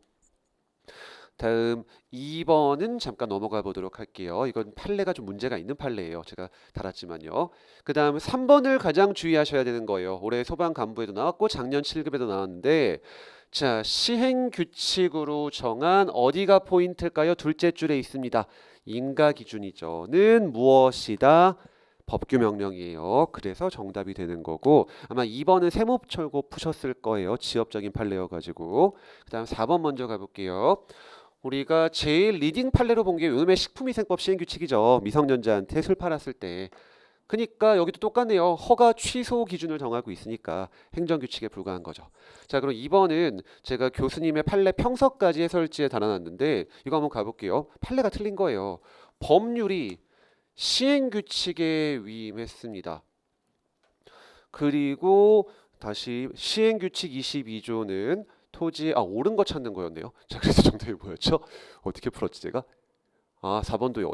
제가 가끔씩 이렇게 말과 이 글자가 따로 노는 경우가 많아요. 그래서 혹시 제가 못 찾으면 말씀해 주세요. 요거 이따가 아니죠. 정답은 이미 옳은 거 찾는 거니까 1번으로 나왔던 거고, 이 2번은 그럼 뭐가 이상하냐? 법이 시행규칙에 위임했고 시행규칙이 보상금 이렇게 산정해라 정해놓고 있습니다. 근데 문제는 판례는 이거를 법령 보충 규칙으로 봐버렸어요. 근데 법령 보충 규칙이 개념이 뭐죠, 여러분? 법규 명령의 내용을 뭘로 만든 거죠? 행정규칙으로 만든 거잖아요. 근데 이건 뭘로 만들었다? 시행규칙으로 만들었으니까 법령 보충 규칙이라는 말을 써서는 안 되지만 판례가 그냥 그렇게 봤기 때문에 여러분 해설지를 보시면은 뭐 결합하여 뭐 대외적 구속력이 있다. 그렇게 마지막 줄쯤에 아마 나올 거고 거기에 제가 주석으로 교수님의 비판적인 평석이 있다라고도 아마 달았을 거예요. 이게 시행규칙인데 뭔 놈의 법령 보충 규칙이에요. 이렇게 판례도 틀리는구나. 왜 틀리셨는지 모르겠지만 그리고 굉장히 지엽적인 사례니까 그냥 뭐 이런 거 하나 있구나 그냥 가볍게 읽고 넘어가시면 돼요. 틀린 사례이기 때문입니다. 이해가 되시나요? 법령 보충 규칙이라고 말하면 안 돼요. 시행 규칙이었기 때문에. 그래서 어쨌든 대외적 구속력이 있다라고 봤다. 판례는 틀린 말이었지만 이렇게 보시면은 15번까지 봤고 10분 쉬었다가 16번부터 계속 가도록 하겠습니다. 그리고 두 번째 타임 16번부터 시작해 보도록 하겠습니다. 자, 혹시 모르시는 분 계실까 봐요. 다다음 주에 추석 연휴잖아요. 그래서 월, 화 모두 다 수업이 없고 한 주 쉬었다가 그 다음 주에 진행이 되게 될 거예요. 그래서 혹시나 그 고향이 이 서울이 아니신 분들 추석 때 남아서 또 공부해야지. 아니 뭐 집에 가기가 귀찮아서 안 가시면 그럴 수 있겠는데 뭐 아직 9월밖에 안 됐는데 내가 연휴 때 몸 불살라 공부하겠다 그러지 마세요. 이게 이미 저와 함께 커리큘럼 진행해 보신 분은 아시겠지만 제가 자주 드리는 말씀이죠. 이게 원투데이 공부하는 게 아니기 때문에 쉴 때는 쉬고 놀 때는 좀 놀고 하셔야 돼요. 이게 지금이 한 1, 2월쯤이라면은 제가 아우련히 알아서 주말에도 하실 거라고 생각을 해가지고 달리셔야 됩니다고 말씀드리지만 지금 9월밖에 안 된 상황에서는 시간이 굉장히 여유로운 편이에요. 그래서 철저하게 좀 쉬는 시간도 확보하시면서 지치지 않게 해주시기를 바라고 뭐 그래서 맛있는 것도 많이 드시고 좀 편하게 보내시길 바라겠습니다. 아쉽게도 저는 아시는 분은 아시겠지만 제가 거의 유일한 유일한 취미 중에 하나가 게임인데 기다렸던 타이틀이 다 추석 지나고 나와서 이게 지금 너무 아쉬운 상황이에요. 그래서 그때 뭐 하나 뭐 하겠냐 뭐 이제 곧 발간돼야 될 아마 요약 노트 개정 작업하고 뭐 이래저래 일을 아예 안 하진 않을 것 같은데 그래도 출근 안 하는 것만으로도 좀 늦잠 뭐 원래 늦잠 자긴 하지만 편하게 늦잠 잘 수 있으니까 그럴 것 같긴 한데 아무튼 좀 아쉬운 상황이긴 하지만 여러분은 편하게 쉬시길 바라고 어제 기사 보니까 올해 그 여의도 불꽃놀이가 10월 5일 토요일이라고 하더라고요. 그리고 이미 작년에 혹시 계셨던 분은 아시겠지만 우리 학원이 진짜 이게 뷰가 좋죠. 바로 800 여기 702호만 봐도 다 보이고 특히 위로 올라갈수록 더 고층 뷰여서 더 괜찮기 때문에 807호가 진짜 좋아요. 그래서 지금은 807호가 아니고 몇 호죠? 이 호수가 바뀌었구나. 805호인가요? 지금은 그 옛날 기준 807호였는데 아무튼 그래서 참고하시길 바라겠습니다. 어쨌든 어디 갈 거 없이 공짜로 보기 좋죠. 자, 이제 16번 작년 국가직 문제고 옳지 않은 걸 찾으라고 하는데 1번 너무 지엽적인 헌법 조문이었지만 어쨌든 우리가 어제도 살펴봤고 오늘도 보셨죠. 국무회의 심의를 거쳐야 되는 건 무엇만이다?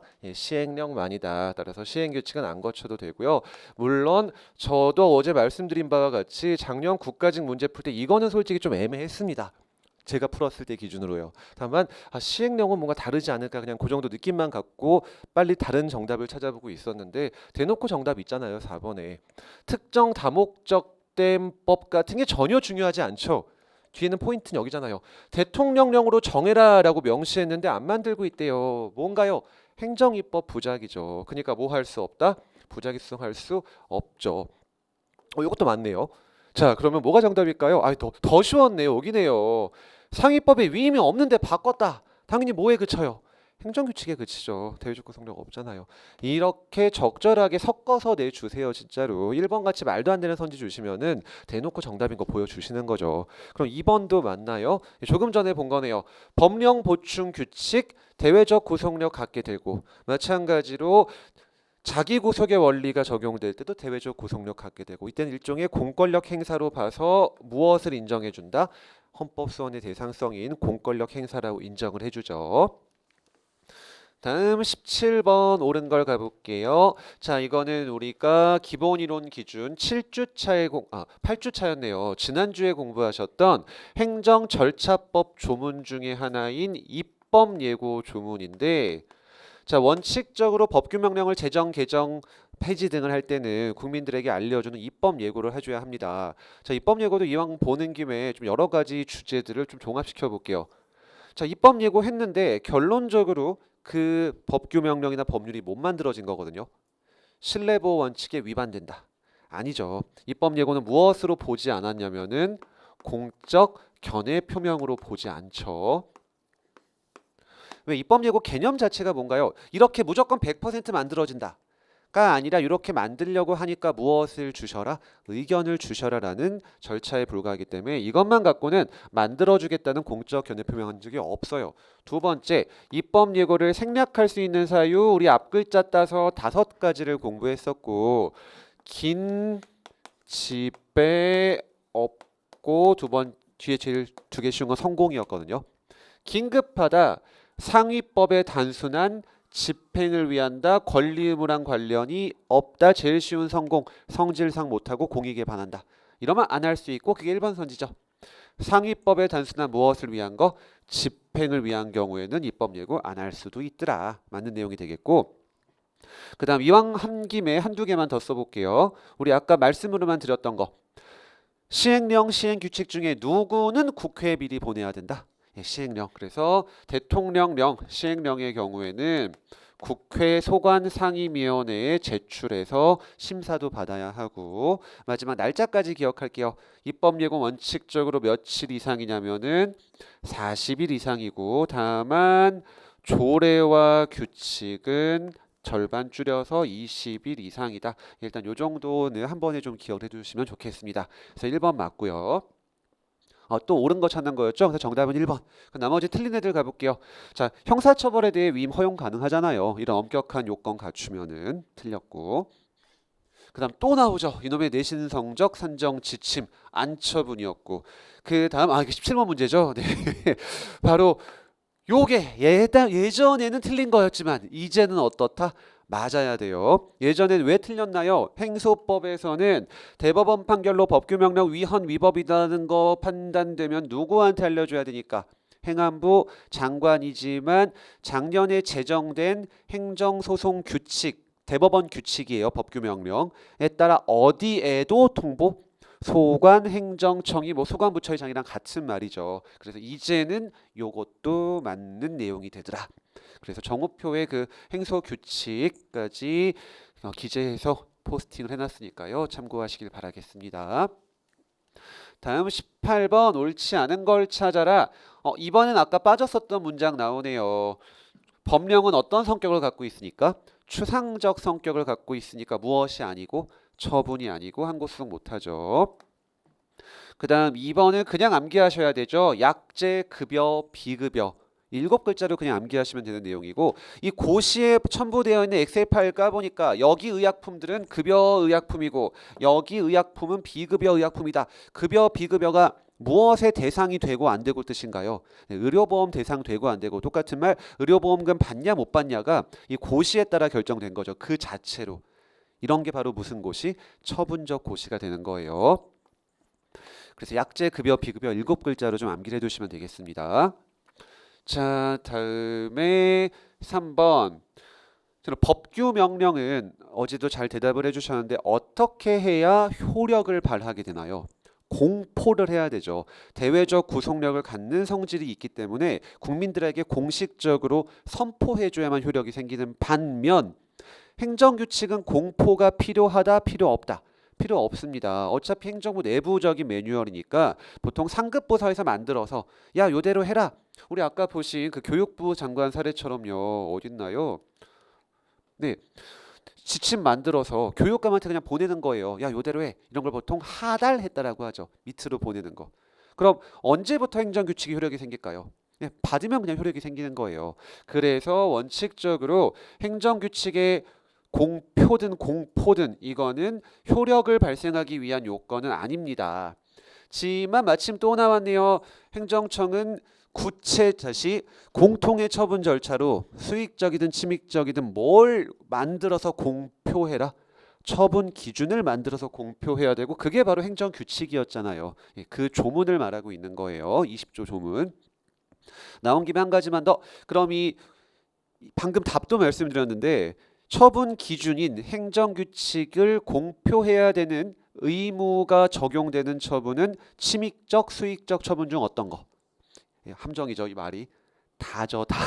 예, 공통의 절차예요. 침익적이든 수익적이든 다 설정 공표해야 되는 겁니다. 예, 함정 하나 봤던 거고 최근에 좀 이런 식으로 많이 나오고 있거든요. 그 함정 만든 것처럼. 다음 4번. 길게 써 있지만 대법원이 이거 위헌 위법하다라고 판결 때리기 전까지는 어떤 행정입법이 위헌인지 위법인지 알 수 있다 없다. 모르죠. 그럼 설령 여러분이 어떤 위헌 위법한 법규명령의 기초에서 처분했다 할지라도 난 몰랐으니까 그 하자에는 무엇이 있을 수가 없다. 명백성이 있을 수가 없으므로 취소 사유에 그치게 되는 거죠. 모르잖아요. 그 당시에는. 따라서 4번이 옳지 않은 내용 정답이었습니다. 다음 19번 옳지 않은 걸 찾으라고 하고 아까 말씀드렸던 그 법무사법 시행 규칙이 요 사례예요. 대표적인 법규 명령 그 자체에 대해서 어딨죠? 이게 직접 기본권 침해하는 걸 이유로 법규 명령에 대해 헌소를 인정해 준 사례가 법무사법 시행 규칙 사례가 됩니다. 가장 대표적인 처분적 법규 명령이 두 가지가 있는데 하나는 여러분이 너무나 잘 아시는 두밀분교 폐지 조례 사건. 그거는 항고 소송으로 아예 가서 대법원이 본안 판단해 준 사례가 되고요. 이 법무사법 시행 규칙 사례는 헌법 소원을 인정해 준 사례가 돼요. 결론적으로 처분적 법규 명령은 항고도 되고 무엇도 받아준다? 헌소도 받아주는 거예요. 참고로 이 법무사법 시행 규칙은 어떤 사건이었냐면은 요랬던 거죠. 그 법무사 시험을 주관하는 게 지금은 어딘지 모르겠지만 아마 또 그대로 유지되고 있다면 법원 행정처에서 하는 걸로 알고 있거든요. 근데 법원 행정처에서 시행 규칙을 개정하죠. 야, 법무사 수요가 지금 공급이 너무 많아졌으니까 올해는 시험 안 볼게. 라고 법원 행정처장이 정하는 바에 따라 필요하면 시험을 그 해에는 안 볼 수 있는 걸로 정해버렸고 그래서 갑자기 수험생들은 다 재수행이 된 거죠. 시험 안 본다고 하니까 그거에 대해 헌소가 걸린 거고 곧바로 헌소 가능하다고 봐준 사례 중에 하나가 바로 이 사례예요. 그래서 뒤에가 틀렸죠. 이때는 맞았네요. 헌법 소원의 대상이 되더라. 그래서 예외적으로 법규 명령에 대해서도 헌소가 자신이 심판권을 행사한 사례가 됩니다. 다음에 또 나왔네요. 여객자동차 운수사업법 시행 규칙에 따른 인가 기준은 무엇이다? 법규 명령이죠. 그러니까 행정규칙에 불과하다고 할 수 없다. 네, 법규 명령이라는 뜻이네요. 부정이 부정문이니까 문장 조심 읽으셨어야 되고. 그래서 아직 그 문제 풀이가 많이 안 되신 분들은 이 긴 거를 어떻게 빨리 읽어야 될지 좀 고민이 있으실 수도 있을 텐데요. 그거는 어떻게 보면은 자연스럽게 이루어지게 돼요. 문제 많이 풀어보다 보면은 이 긴 문장에서 어디가 포인트인지가 이제 보이시게 될 겁니다. 여기선 길게 써 있어봤자 시행 규칙으로 만들어진 인가 기준이다. 요 두 개가 다거든요. 보통 제가 해설 강의할 때 동그라미 치거나 꺽쇠 치는 부분들이 다 중요한 포인트들이 되는 거니까 여러분도 좀 이해가 어려우셨던 판례들은 그 부분만 체크하신 다음에 거기만 보시면 충분하세요. 그 다음 3번.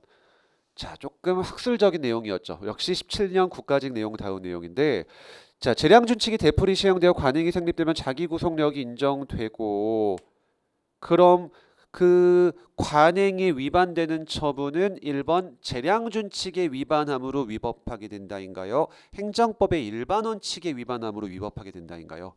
후자죠. 여전히 행정규칙은 대외적 구속력이 없는 행정규칙에 그치는 거고 다만 걔가 신뢰보호랑 평등의 원칙 때문에 간접적으로 대외적 구속력을 가지게 되는 거죠. 따라서 어딨죠? 재량준칙을 직접 위반해서 위법한 게 아니라 자기 구속의 원리라는 행정법의 일반 원칙에 위반되기 때문에 위법하게 되는 겁니다. 이거 좀 주의하셨어야 돼요. 정답은 3번이죠. 다음 4번. 자, 우리 아까 보신 것처럼 위임입법의 형식은 예시에 불과하기 때문에 고시훈령 예규 지침 같은 행정규칙에다가도 기본권 제한하는 사항을 위임할 수 있기는 합니다. 자, 다만 여기 위에 적혀 있었을 판례 내용까지 같이 읽어볼게요. 기본권을 제한하는 행정작용을 위임할 때는 가급적 얻다가 위임하는 게 바람직하다. 법규명령 행정규칙. 법규명령에 위임하는 것이 바람직합니다. 무엇을 보장해주기 위해서? 기본권 보장을 위해서요. 다만 행정규칙에 위임하는 것이 꼭 필요한 경우에는 요럴 때만 해라. 키워드. 불가피할 때만 해라. 왜 이럴 때만 해라고 하냐? 행정규칙에 위임할수록 기본권 침해 가능성이 높아지기 때문이죠. 같이 기억을 하시면 돼요. 그래서 한 번만 읽어볼게요. 전문 기술적 사항이거나 경미한 거여서 어쩔 수 없을 때만 할 수 있다. 이렇게 법령 보충 규칙을 만들 수 있는 범위를 제한적으로 해석을 하죠. 다음 20번 옳은 걸 찾으라고 하고 1번은 이제 그냥 안 보고 넘어갈게요. 계속 반복되는 거니까. 그 다음 2번은 우리 기본서 기준으로는 다다음 주에 보시게 될 건데요. 그냥 좀 외워두셔야 되는 사실관계 판례입니다. 자, 의료기관의 간판에다가 진료 과목을 함께 표시할 때 글자 크기를 뭐 너무 크게 하지 말라라고 제한하고 있는 시행규칙이 있나 봐요. 이거 안 처분으로 봤기 때문에 좀 암기를 해두셔야 돼요. 처분적 법규 명령이 아닌 걸로 봤거든요. 어쩔 수 없이 이런 건 좀 외워두셔야 합니다. 마치 약제, 급여, 비급여를 처분으로 본 것처럼 병원 간판 글자 크기 제한 이건 안 처분으로 봤다. 어쩔 수 없이 외워두셔야 돼요. X. 다음에 정답은 너무 쉬웠네요. 3번. 수권 규정 만들어지면 그때부터 유효한 거니까 넘어가도록 하고 자 4번은 여러분 혹시 이래도 계신 분들은 아마 잘 기억이 안 나실 텐데 요게 어느 주제에서 나왔던 판례인지 기억하시나요? 또 다다음 주에 볼 거예요. 행정계획 판례죠. 자 행정계획은 무조건 둘로 나눠집니다.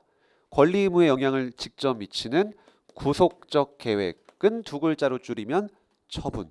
그 다음에 권리 의무에 직접 영향 안 미치는 비구속적 계획으로 나누어지게 되고 비구속적은 말 그대로 권리 의무에 영향이 없으니까 원칙적으로 처분성이 없어서 항고 소송의 대상도 되지 못하고 비권력적이니까 공권력의 행사도 아니죠. 그렇기 때문에 헌법 소원도 대상이 되지 못한 게 원칙인데 유일한 예외에 그 비구속적 계획이 국민의 무엇에 영향을 미치고 기본권에 영향을 미치고 나중에 그 계획대로 뭔가 시행되겠다. 그래서 기본권에 진짜 영향을 미치겠구나라는 것이 확실할 걸로 예상되는 두 가지 요건을 갖추면은 여전히 처분성은 인정 안 해주지만 뭐는 인정해 주냐면은 헌법 소원으로는 올 수 있게 해주고요. 보통 요 이론으로 많이 출제가 되는데 이 이론이 적용돼서 비구속적 계획이지만 헌소 받아줄게라는 판례는 딱 저 판례 하나밖에 없습니다. 바로 수업 들으셨던 분들은 아실 거예요. 몇 년도? 네, 94년도 서울대 판례죠. 유일한 예시예요. 94년도 서울대 대학 입학고사 주요강 판례, S대 판례. 그래서 요 이론을 잘 기억해 두세요. 서울대 자체는 많이 안 물어보니까 요게 중요합니다. 그래서 국립대학 서울대학교에 94년도 대학 입학고사 주요 요강이었고 뭐가 문제된 거냐면은 그 당시에 뭐 제2 외국어까지 꼭 봤어야 되나 봐요. 근데 제2 외국어로 일본어가 빠져 있었어 가지고 우리 아들 우리 딸이 일본어를 열심히 공부했는데 왜 일본어가 시험 과목에 안 들어가냐 라고 일본어를 시험 과목에서 제외한 이 대학 입학고사 요강 자체에 대해서 헌소를 제기했던 거고 본안 판단을 가준 사례예요. 무엇이니까? 비구속적이지만 기본권 건드리니까. 그래서 거꾸로 쓰였죠. 처분은 아니지만 뭐는 해주겠다? 헌소는 해주겠다. 이렇게 정리하시면 되겠고 그래서 옳은 거는 이미 정답 아까 3번 나왔습니다. 요거는 좀 지금은 기억 전혀 안 나셨을 거예요. 우리가 2주 후에 다시 볼 거니까. 다음 21번 옳지 않은 거 이제 중복되는 거는 쭉쭉 넘어가 볼게요. 정답 너무 쉽네요. 위 수권 마련되면 그때부터 유효니까. 그 다음 처벌 조세법규 같은 침익적인 거는 구체성이 어떻게 된다? 훨씬 엄격 강화되죠. 맞고요. 다음 재위임도 더 이상 볼 거 없을 것 같고 그 다음 이 4번이 바로 아까 보셨던 법무사법 시행규칙 사례죠. 법규명령이 직접 기본권 건드린다. 그러니까 모도 가능하다. 헌소도 가능하다. 라는 내용이 되겠고 자 다음 22번 자, 주택건설촉진법. 어제 우리가 이런 판례를 공부한 적은 없습니다. 근데 그렇게 공부할 필요가 없기 때문에 그래요. 그냥 뭐죠? 시행령이죠. 그럼 내용을 볼 게 없어요. 그냥 다 오니까 법규명령이죠. 그러니까 맞고요. 다음 두 번째도 똑같아요. 청소년보호법 어딨죠? 시행령으로 정한 제재처분의 기준이네요. 어쨌든 시행령이니까 뭐죠? 법규명령이고 다만 뒤에 게 좀 지엽적인 거였었죠. 기속행위인지 재량행위가 문제됐던 사례인데 어쩔 수 없이 이건 좀 외워주실 수밖에 없습니다. 그 위반 횟수마다 100만 원 이렇게 적혀 있었는데 그럼 무조건 100만 원이다. 맥시멈 100만 원이다. 맥시멈 100만 원으로 해석을 했죠. 어쩔 수 없이 이건 좀 암기를 해두셔야 되는 거여서 거꾸로 쓰여서 정답은 2번이 되겠습니다. 그러니까 최고한 도액이 재량행위란 말이고 정액 딱 그 특정 액수라는 말이 기속행위란 뜻이죠. 보통 여러분 이런 제재 처분의 기준은 어떤 행위로 보통 규정이 되나요? 재량행위로 규정이 되죠. 이것저것 고려해서 탄력적으로 운용할 수 있도록 해주려고. 그 다음 3번도 더럽게 지엽적인 거니까 한번 읽어볼게요. 국세청장이 훈령 형식으로 만들어져 있대요. 행정규칙이다 그 말이죠. 근데 그게 시행령의 위임에 따라 만들어졌대요. 그래서 법령 보충 규칙이다. 그래서 그냥 재산 다양할 재자예요. 여러 재자. 재산과 관련된 여러 세금 사무처리 규정인데 한자로 써놓으니까 말이 참 어렵죠. 재세 여러 재자의 세금 세자예요. 요거는 법령 보충 규칙으로 봤다. 그냥 제목 정도만 한번 눈으로 살짝만 보시면 되겠습니다. 너무 지엽적인 거니까. 그 다음 4번 아까 보신 거네요. 시행 규칙으로 만든 운전면허 처분 기준. 이거 운전면허 취소 등 처분 기준이었죠. 정확하게. 제재 처분의 기준이니까 대외적 구속력이 있었죠. 없었죠. 죄송해요. 4번이 또 맞는 말. 그래서 대외적으로 기속한 효력 없다. 다음 23번 옳지 않은 걸 찾아라. 올해 국가직 문제네요. 자, 1번 선지 같은 거는 여러분 같이 우리가 읽어본 적조차 없지만 만약 이런 읽어보지 않았는데 너무 당연하게 좋은 말이 나오면은 깊게 파고드시면 안 됩니다. 어느 법 조문이기 때문에 나온 거냐면 해설지 보시면 아실 거예요. 모든 조문이 다 A급인데 그렇다고 이것까지 읽을 필요는 없는 조문이기도 하거든요. 행기법이죠. 근데 좋은 말이에요. 한번 읽어볼게요. 정부는 권한 있는 기관에 의하여 위헌으로 결정되어 법령이 헌법에 위반되거나 법률에 위반되는 것이 명백한 경우 등에는 법령을 개선하라. 이게 틀릴 수 있는 말이 있을까요? 위헌 위법한 결정을 위헌 위법 판단 받은 법규명을 빨리 바꿔라. 이게 틀리면 바꾸지 마라가 되는 말이 안 되는 결과가 되잖아요. 이런 것 진짜 그냥 말 그대로 좋은 게 좋은 말이니까 이런 조문들까지 막 열심히 외우시는 방식으로 공부하시면 안 됩니다. 그냥 설령 모르는 조문이 나왔다 할지라도 좋은 말이군 하고 넘어가시면 돼요. 다음 2번 헌법 107조 2항 어제 우리가 읽어보신 이 조문 재판의 전제를 규정하고 있던 헌법 조문이었고 똑같은 말 구체적 규범 통제를 정하고 있었던 거였죠. 그 뜻이 무엇이었나요? 재판의 전제가 무엇인지 어제 우리가 세 가지로 나눠서 봤습니다. 어떤 구체적 사건이 실제로 법원에 계속 진행 중이고 어떤 법 조항이 그 재판에 무엇되고 적용되고 그 다음 그 법조항이 위헌 위법인지에 따라 법원이 어떤 판단을 하게 되고 다른 판단을 하게 되고 이게 재판의 전제란 뜻이었고 다른 방식으로 표현하면은 그 사건의 재판을 위한 법규 명령의 위헌 위법이 무슨 문제가 된 거죠? 선결 먼저 결정을 해야 될 문제가 된 거죠. 이 선결 문제랑 완전 똑같은 말이 재판의 전제예요. 그랬을 때는 법원에 대해서 이거 일반적으로 무효다라고 판단해 주세요인가요? 이 사건에서는 무효다라고 판단해 준가요? 후자죠. 구체적 규범 통제상 아까도 말씀드렸지만 설령 대법원이 이 법규명령 무효다라고 했을지라도 일반적으로 효력을 상실케 되어 무효가 되는 건 아니고 어느 사건에서만 무효다? 이 사건에서만 무효예요. 그게 바로 요 말이죠.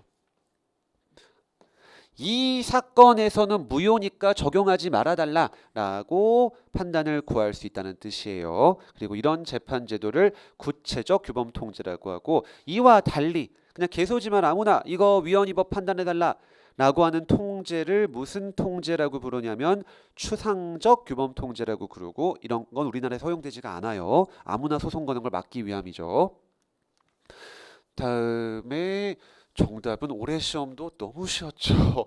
달리 설명드릴 것도 없는 정말 몇 번째 나오는지 모르겠지만 3번도 맞았고 틀렸고 그 다음 4번도 계속 나오는 거네요. 시행령은 위임받은 범위에서만 만들어야죠. 또는 현실적으로 집행하는 데 필요한 사항 바로 무슨 명령을 말하는 거죠? 집행명령만을 만들 수 있을 뿐 위임이 없이 권리 의무에 관한 건 건드리면 안 되죠. 당연히 맞는 말이 되겠습니다. 옛날 문제나 올해 문제나 뭐 아무런 차이가 없죠. 나오는 건 똑같아요. 행정법은. 다만 조금 차이가 굳이 있는 걸 찾아보면은 전반적으로 선지의 길이는 좀 길어지기는 했죠. 그러니까 빨리빨리 읽을 수 있도록 문제를 많이 풀어보셔야 하는 거고 이 각 판례 포인트들을 빨리빨리 캐치하실 수 있도록 연습을 많이 하셔야 돼요. 그럼 1번 옳지 않은 거 올해 지방직 거 가볼게요. 위임 명령이 그 상위법 내용을 구체화하는 정도였다면 아무 문제 없을 텐데 그거를 벗어나서 아예 새로운 입법을 한 걸로 평가가 된대요. 새로운 입법을 했다. 없는 걸 새로 만들어냈다잖아요. 그럼 당연히 위임의 선을 넘었으니까 허용될 수가 없겠죠. 위임의 한계를 넘었다. 법규 명령으로서의 효력이 인정되지 않는 거예요. 그다음 또 나왔네요. 이놈의 그냥 내신 성적 산정 기준 8글자 보고 끝내시면 되죠. 안처분이잖아요. 이래서 여러분 지금은 시간을 크게 신경 쓰거나 부담 갖지 말라고 말씀드리는 거예요. 처음에는 아직 이 판례가 익숙하지 않으실 테니까 뭐 다 읽고 푸실지도 모르겠지만 아마 24번까지 오시면서 이 내신 성적 산정 기준을 벌써 한 3-4번 넘게 봤기 때문에 첫 줄 읽고 그냥 마지막으로 가면 돼요. 안처분이다. 어차피 그게 포인트거든요. 이렇게 시간이 줄어들게 되는 거죠. 정답은 2번. 다음 3번 같은 것 때문에 여러분 내년도 시험도 마찬가지인데 이 3번 선지가 지금 조금 전에 본 어느 시험에 나왔던 거죠? 국가직의 정답이었잖아요. 국가직에 나오고 2달, 석 달 후에 지방직에 또 나오죠. 실제로 이래요. 교수님들이 성의 없게 내신다기보다는 보통 출제 교수님으로 이렇게 위촉되시면은 고해 딱 하나 시험만 들어가실까요? 이런저런 시험에 많이 들어가실까요? 후자라고 해요. 그래서 굉장히 바쁘세요. 그렇기 때문에 그 교수님이 좋아하시는 스타일의 문제가 그 해에 이렇게 중복되어 나올 수 있게 되는 겁니다. 결론적으로 내년 지방직을 최종 목표로 만약 하시는 분이 계신다. 적어도 어느 시험 80개 선지는 진짜 씹어 먹을 정도가 돼야 될까요? 내년도 국가직 시험은 씹어 먹고 가야죠. 그대로 나오잖아요. 지금 OX만 바뀌었을 뿐. 그 다음 4번. 행정청이 개인 택시 운송 사업 면허, 즉 특허해줄지 말지를 심사함에 있어서 어제 읽어보셨던 판례예요. 이미 네가 설정 공표한 행정규칙인 면허 기준을 해석해 보니까 이 갑의 신청이 우선순위에 해당함이 명백하다. 무슨 말일까요? 이 양반한테 면허가 나갔어야 된다 그 말이죠. 에도 불구하고 거부했네. 재량권 일탈남용에 위법한 처분으로 본 좀 지엽적인 사례였습니다. 물론 이런 거 모르셨다 할지라도 정답이 대놓고 너무 보였었죠. 다음 25번 옳은 걸 찾으라고 하고 정말 지겹게 나오네요. 이거 틀렸죠. 어디가 틀렸나요? 숙권 생기면 언제부터 유효? 그때부터 유효죠. 절대 소급할 수 없는 거고. 다음 2번도 이제 중복되는 거 모법 조항에 근거해서 그거 구체화한 거에 불과하다. 문제 없었잖아요. 이것도 맞고. 그 다음 3번 사례 어떤 사실관계였는지 기억하실까요? 군 법무관 월급을 시행령으로 정해라 라고 위임했는데 안 만들어니까 월급 기준이 없어서 제대로 된 월급을 못 받았고 어떻게 권리구제 받았죠? 국가배상으로 받았죠. 돈 문제가 생긴 거잖아요. 그러니까 인정됐고 정답은 옳은 거 2번이었고요. 다음 4번은 1번의 연장선이기도 합니다. 여러분. 법규 명령의 위임 근거가 되는 법률에 대해서 위헌 결정이 있었대요. 마침 어제 우리가 그 법규 명령은 대법원의 위헌 위법 판결이 선고되더라도 일반적으로 효력이 상실되는 건 아니다 랑 비교하기 위해서 헌재법 조문을 하나 읽어보셨는데요. 법률에 대한 위헌 결정이 있으면 그 법률은 어떻게 된다라고 하나요? 효력을 상실합니다. 헌법재판소 법에 그런 법이 있어요. 다만 원칙적으로 소급효, 원칙적으로 장래효. 장래효죠. 다음 주에 우리 공부할 위헌결정의 효력과 관련된 내용이고. 그럼 위헌결정이 있으면 법이 그 즉시 무효가 됩니다. 그러니까 뭐가 없어진 거죠? 수권이 없어지게 된 거죠. 그럼 그때부터는 어떻게 될까요? 법규 명령도 무효가 되겠죠. 따라서 X. 별도의 폐지행위 없이 그 즉시 날아가는 거예요. 결국 한 번만 꼬았을 뿐이죠. 수권 없어지면 그때부터 무효다. 를 하나만 꼬아서 수권에 대해 위헌 결정이 있으면 그때부터는 무효다로 되게 되는 겁니다. 연결이 그렇게 되죠. 그래서 옳은 거니까 정답은 뭐예요? 아까 본 2번이었었고 4번은 그래서 틀렸더라. 그다음 26번 옳지 않은 걸 찾으라고 할게요. 자, 자치조례에 대한 법률의 위임이 아까 우리 보셨던 권리 제한 의무부가 대한 내용 등에 대한 위임이 되는 거예요. 포괄임으로 충분하죠. 그래서 다시 한 번만 꼭 기억하실 필요는 없지만 위임 조례라는 표현은 어떤 사무에 대해서 위임을 한 걸 말한다? 기관이임 사무를 말하는 거예요. 총론의 주제를 좀 벗어난 영역입니다. 거기는. 다음 2번 지겹게 나오는 거 정답이죠. 제재적 처분 기준은 불이행으로 나오면 대외적 구속력 없고. 그 다음 3번 고시가 법령을 보충하는 사항을 정한다. 네, 법령 보충 규칙이어서 법규 명령 될 거고. 그 다음 시행령이 법의 위임 범위를 벗어났다. 당연히 무효겠죠. 네, 쭉쭉 넘어갈게요. 이제 중복되는 것들이니까 다. 다음 27번 대외적 구속력을 인정할 수 없는 애들을 찾아보래요. 지겹게 나오는 제재적 처분 기준이 시행규칙 대외적 구속력 없고, 그 다음 고시가 법의 근거가 있긴 한데 위임 범위를 벗어나면 선 넘었잖아요. 이것도 대외적 구속력 없고. 그 다음 디귿 시 바로 여러분 상위법에서 야 권한을 주긴 줄 텐데 총리령으로 정해라. 이게 권한 행사의 절차나 방법을 어떻게 한 거죠? 특정한 거죠. 그럼 시행규칙으로 정하라고 위임했으니까 뭘로 정했어야 된다? 시행규칙으로 정했어야 되는데 그렇지 않고 고시로 만들면 이거는 법령 보충 규칙이다. 진짜 고시다. 진짜 고시 행규예요. 그러니까 이것도 대외적 구속력 없고. 마찬가지로 위임 없는데 바꿨다. 다 없네요. 정답은 4번이 되겠죠. 다음 28번. 자, 이것도 어떻게 보면 총론에서 나왔으면 좀 안 되는 내용이긴 한데 아예 대놓고 한 문제로 만들어졌었죠. 자, 아까 말씀드렸던 28조 조문이 요거예요. 본문 법에 위반되지만 않는 범위에서 위임 없이도 자치사무에 관해서는 조례를 만들 수 있죠. 다만 어떤 경우엔 위임을 받아야 되죠? 권리 제한 의무 부과의 경우에는. 즉 그런 게 아니면은 위임 없이도 만들 수 있게 된다는 것. 두 조문을 하나로 합쳐서 좀 출제를 하신 거예요. 읽을 때만 좀 주의하셨으면 됩니다. 맞고. 자, 그럼 2, 3, 4번은 이거 안 공부하셨더라도 이 1항만 기억하면 맞출 수 있는 판례가 되기도 해요. 야, 담배 자동 판매기 철거해라. 수익적, 침익적. 침익적이죠. 반드시 뭐가 필요? 위임이 필요한 거고. 그러니까 구체적 위임 필요, 포괄적으로 충분. 포괄적으로도 충분한 거예요. 요거 주의하셔야 돼요. 그러니까 권리 제한 의무 부과지만 포괄적이어도 괜찮은 겁니다. 그 다음 2번 영유아 보육시설 어린이집이라고 할게요. 어린이집 선생님의 정량을 정하겠다. 수익적, 침익적. 침익적이죠. 일 더 하고 싶어도 못 하잖아요. 그렇기 때문에 필요하죠. 그 다음 셋째 나면 1,000만 원 주겠다. 위임 필요하다 없다? 없겠죠. 어떤 성격이니까 수익적이잖아요. 따라서 필요 없다가 되겠고. 요즘에는 셋째가 아니고 하나만 놔도 무조건 많이 줘야 되는 세상인데 어쨌든 옛날엔 이랬습니다. 다음 29번 옳지 않은 걸 찾으라고 하고 다시 한번 집행명령의 개념 오직 무엇을 정할 뿐이다. 집행에 필요한 절차 형식적인 세부적인 기준을 정하는 데 불과하니까 무엇을 받을 필요 없고 위임받을 필요 없고 다만 그렇기 때문에 뭘 정할 수는 없고 권리 의무 정할 수는 없고 다 연결이 되죠. 그 다음 이번에 맞게 쓰였네요. 청소년보호법 시행령은 최고 한도액 재량행위였고 다음 3번 자 집행명령이 있는데 상위법이 여기 써 있는 것과 달리 폐지되었다고 해볼게요. 상위법이 폐지되었다. 그럼 더 이상 집행명령을 쓸 필요가 없기 때문에 그 즉시 집행명령도 효력을 상실하게 될 텐데 이렇게 폐지된 게 아니라 어떻게 됐고 개정됨에 그쳤고 그 다음 여전히 개정법을 집행하는 데 필요한 사항을 정하고 있으면은 계속 써먹으면 되겠죠. 그래서 여전히 효력을 유지하게 되는 겁니다. 그 다음 당연히 4번이 정답. 시행규칙으로 정해라. 그럼 시행규칙으로 정해야 되죠. 그냥 규칙으로 만들면 그거는 단순 행정규칙에 불과하다. 정답이었고요. 다음 30번 이제 중복되는 거 그냥 쭉쭉 다 넘어갈게요. 옳지 않은 거.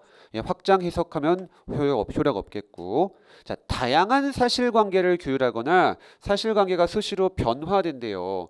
그러니까 너무 버라이어티한 영역이다. 이런 것까지 상위법에서 되게 디테일하게 위임할 수가 있을까요? 불가능하죠. 너무 자주 바뀌는 거니까. 이런 거는 구체성이 어떻게 된다? 완화되는 거예요. 구체적으로 하고 싶어도 못하죠. 이런 것들은. 다음에 또 정답 3번. 행정입법 부작위 더 이상 설명드릴 필요도 없을 것 같고 4번 조례에 대한 위임 포괄적인 것도 충분하죠.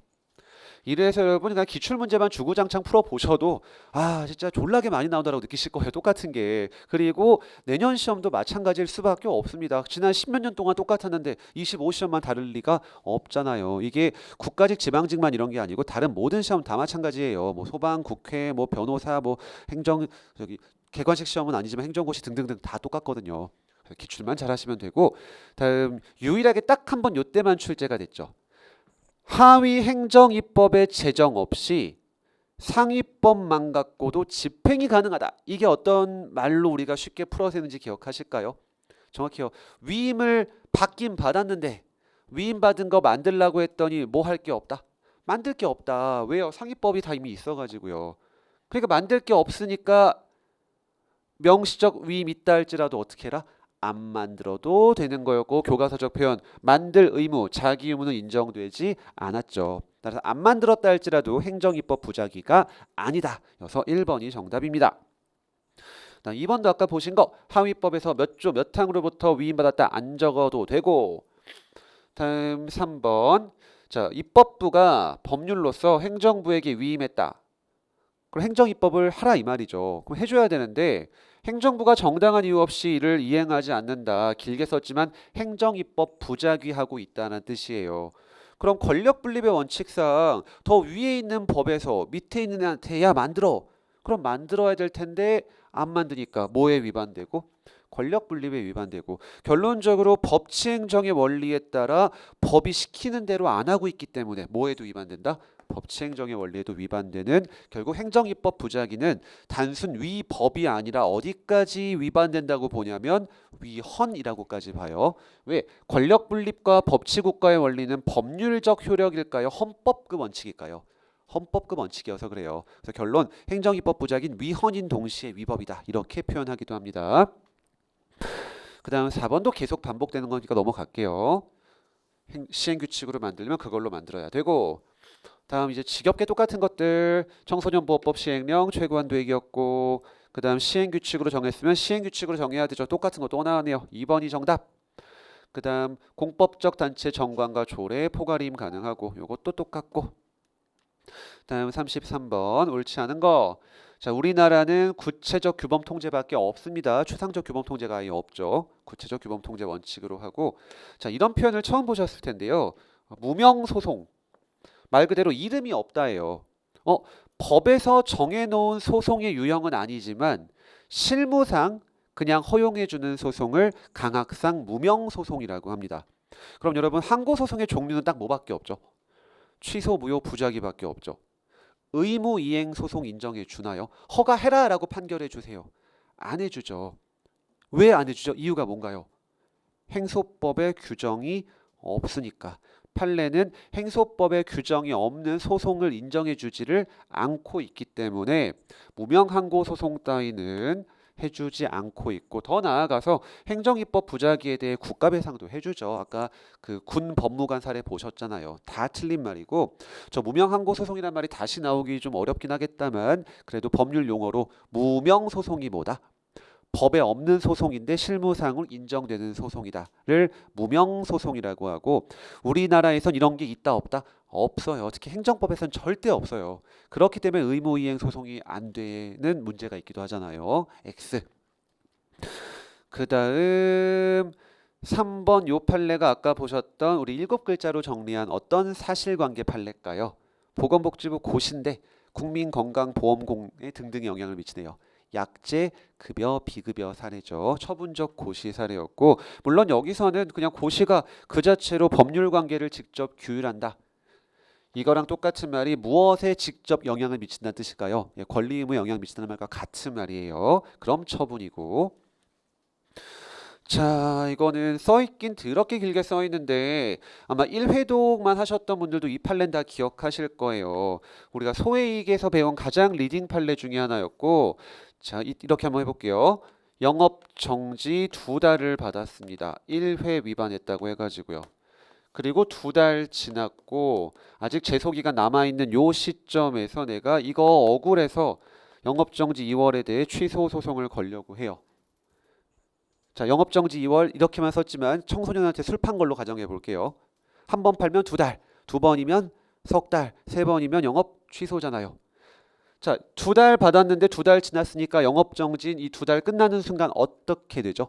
실효되죠. 효력 기간이 종료됐으니까. 한마디로 없는 거 취소해 달라고 하고 있는 거잖아요. 그러니까 소외이익이 없다. 는 일반적인 경우의 원칙이겠지만 여기서는 소외이익이 있죠. 왜요? 이거 나 못 날리면은 다음에 몇 달 받게 될 텐데. 정지 3월 받게 될 텐데 2회 위반이라. 이거 만약 날리면 나 몇 달 받으니까. 2달 받으니까. 결국 이걸 교과서적으로 표현하면은 내가 제재 처분을 받았다는 전력이 장래에 있을 제재 처분에 무엇이 된다? 가중 사유 등이 되는 경우에는 비록 효력 기간 다 지나서 그 효력이 소멸된 제재 처분일지라도 그걸 다툴 무엇이 있다? 소외이익, 법률상 이익이 있다인 소외이익 가장 리딩 판례 중에 하나죠. 우리가 공부했던 그 식품위생법 시행규칙 사례 기억하시면 제일 와닿으실 거예요. 한 번 팔면 2달, 2번이면 석 달 그 내용으로요. 자, 이제 행정입법 한 2문제 정도 남은 것 같은데 맞나요? 35번까지였죠. 빨리 끝내볼게요. 자, 옳지 않은 걸 찾아라. 34번. 자, 산자부 장관이 법률의 위임에 따라 공장 입지의 기준을 구체적으로 정한 곳이다. 이것도 법령 보충 규칙의 지엽적인 그냥 사례에 불과한 건데 어쨌든 법의 위임에 따라 뭔가 구체적으로 만든 행정 규칙이니까 법령 보충 규칙이었음라고 이건 가볍게 읽으시면 돼요. 어차피 최근엔 거의 출제가 안 되는 유형입니다. 그 다음 2번도 오늘 계속 봤던 거니까 넘어가도록 하고 자, 3번. 보통 여러분 100% 그런 건 아니지만 매우 높은 확률로 어떤 법령의 명칭에 령이 들어가면은 뭐라고 말씀드렸나요? 예, 시행령이에요. 그래서 령이에요. 그러니까 부정 시험에서 부정행위자에 대해서 5년간 응시 자격 제한, 제재적인 어떤 처분 기준을 정해놓고 있네요. 뭘로? 시행령으로. 엄밀히 말하면 앞에 건 볼 것도 없죠. 그냥 시행령이다가 끝이에요. 네, 재량 준칙이 아니고 법규 명령이겠죠. 시행령이니까. 그 다음 4번은 이것도 다다음 주에 보실 내용인데 여러분 정말 빈출되는 판례입니다. 우리 처분이 인정되기 위한 요건은 4가지만 갖추면 돼요. 자, 근데 그 처분이 즉 4가지 요건을 갖춘 즉 국민의 권리 의무에 직접 영향을 미치는 행정작용이 있었는데 그것이 법률이나 법규 명령인 근거가 없고 행정규칙에 밖에 근거가 없었다라고 해볼게요. 그럼 원래 처분을 하려면 어디에 근거가 있어야 되죠? 법령에 근거가 있어야 되잖아요. 근데 행정규칙에 밖에 근거가 없었다. 그러니까 1번 처분이 없다. 2번 위법할 수 있는 처분이 있다. 후자죠. 이 법에 근거가 있는지 없는지 행정절차법에 따라 사전통지 등 절차해줬는지 어디서 따질 문제? 본안에서 따질 문제이기 때문에 처분성을 부인하는 논리가 될 수 없는 거예요. 뭐 가장 대표적인 예로 여러분 영업허가 취소하려면 사전 통지와 의견 청취해줘야 되죠.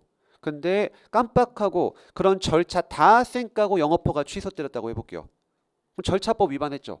그러니까 처분이 없다. 그러니까 소송 걸어도 각하. 결론까지 정반대로 바뀌게 되죠.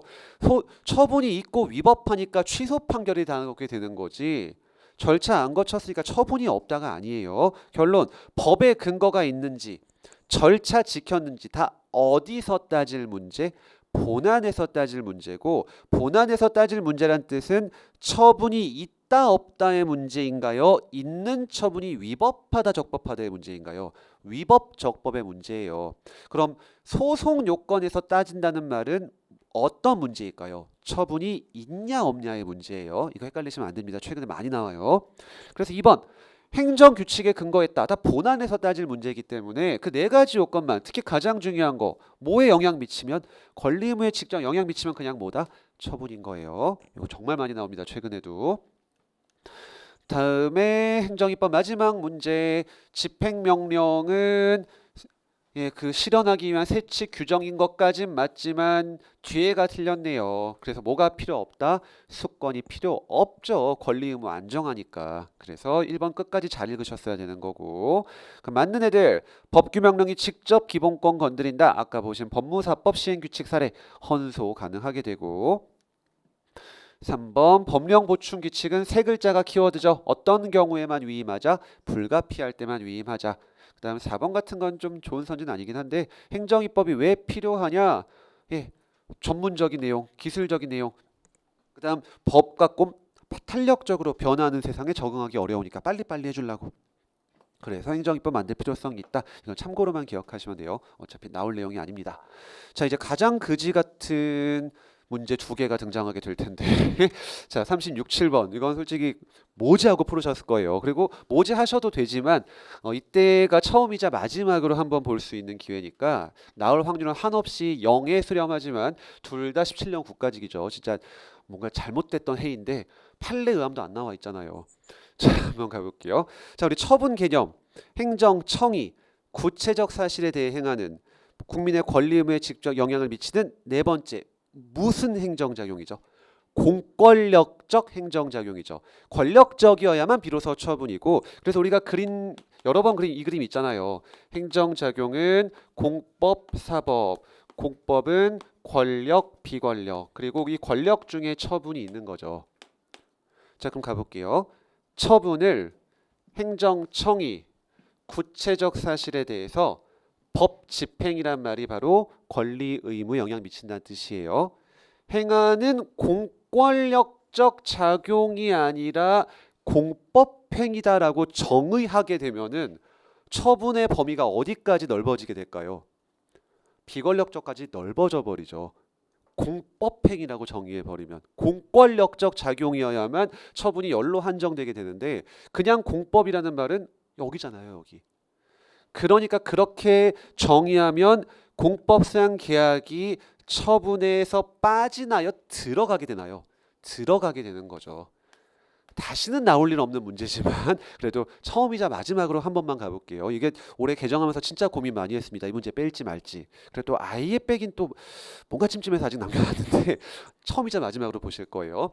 참고로 공법상 합동행위는 무엇이냐면은 이것도 나올 확률은 한없이 0이 아니고 그냥 0인데 뭐 조합을 만들다든지 여러 사람들이 하나의 목적을 가지고 같이 어떤 조합 설립한다든지 재단 설립한다든지 그런 걸 합동행위라고 해요. 넓은 의미에서 계약이에요.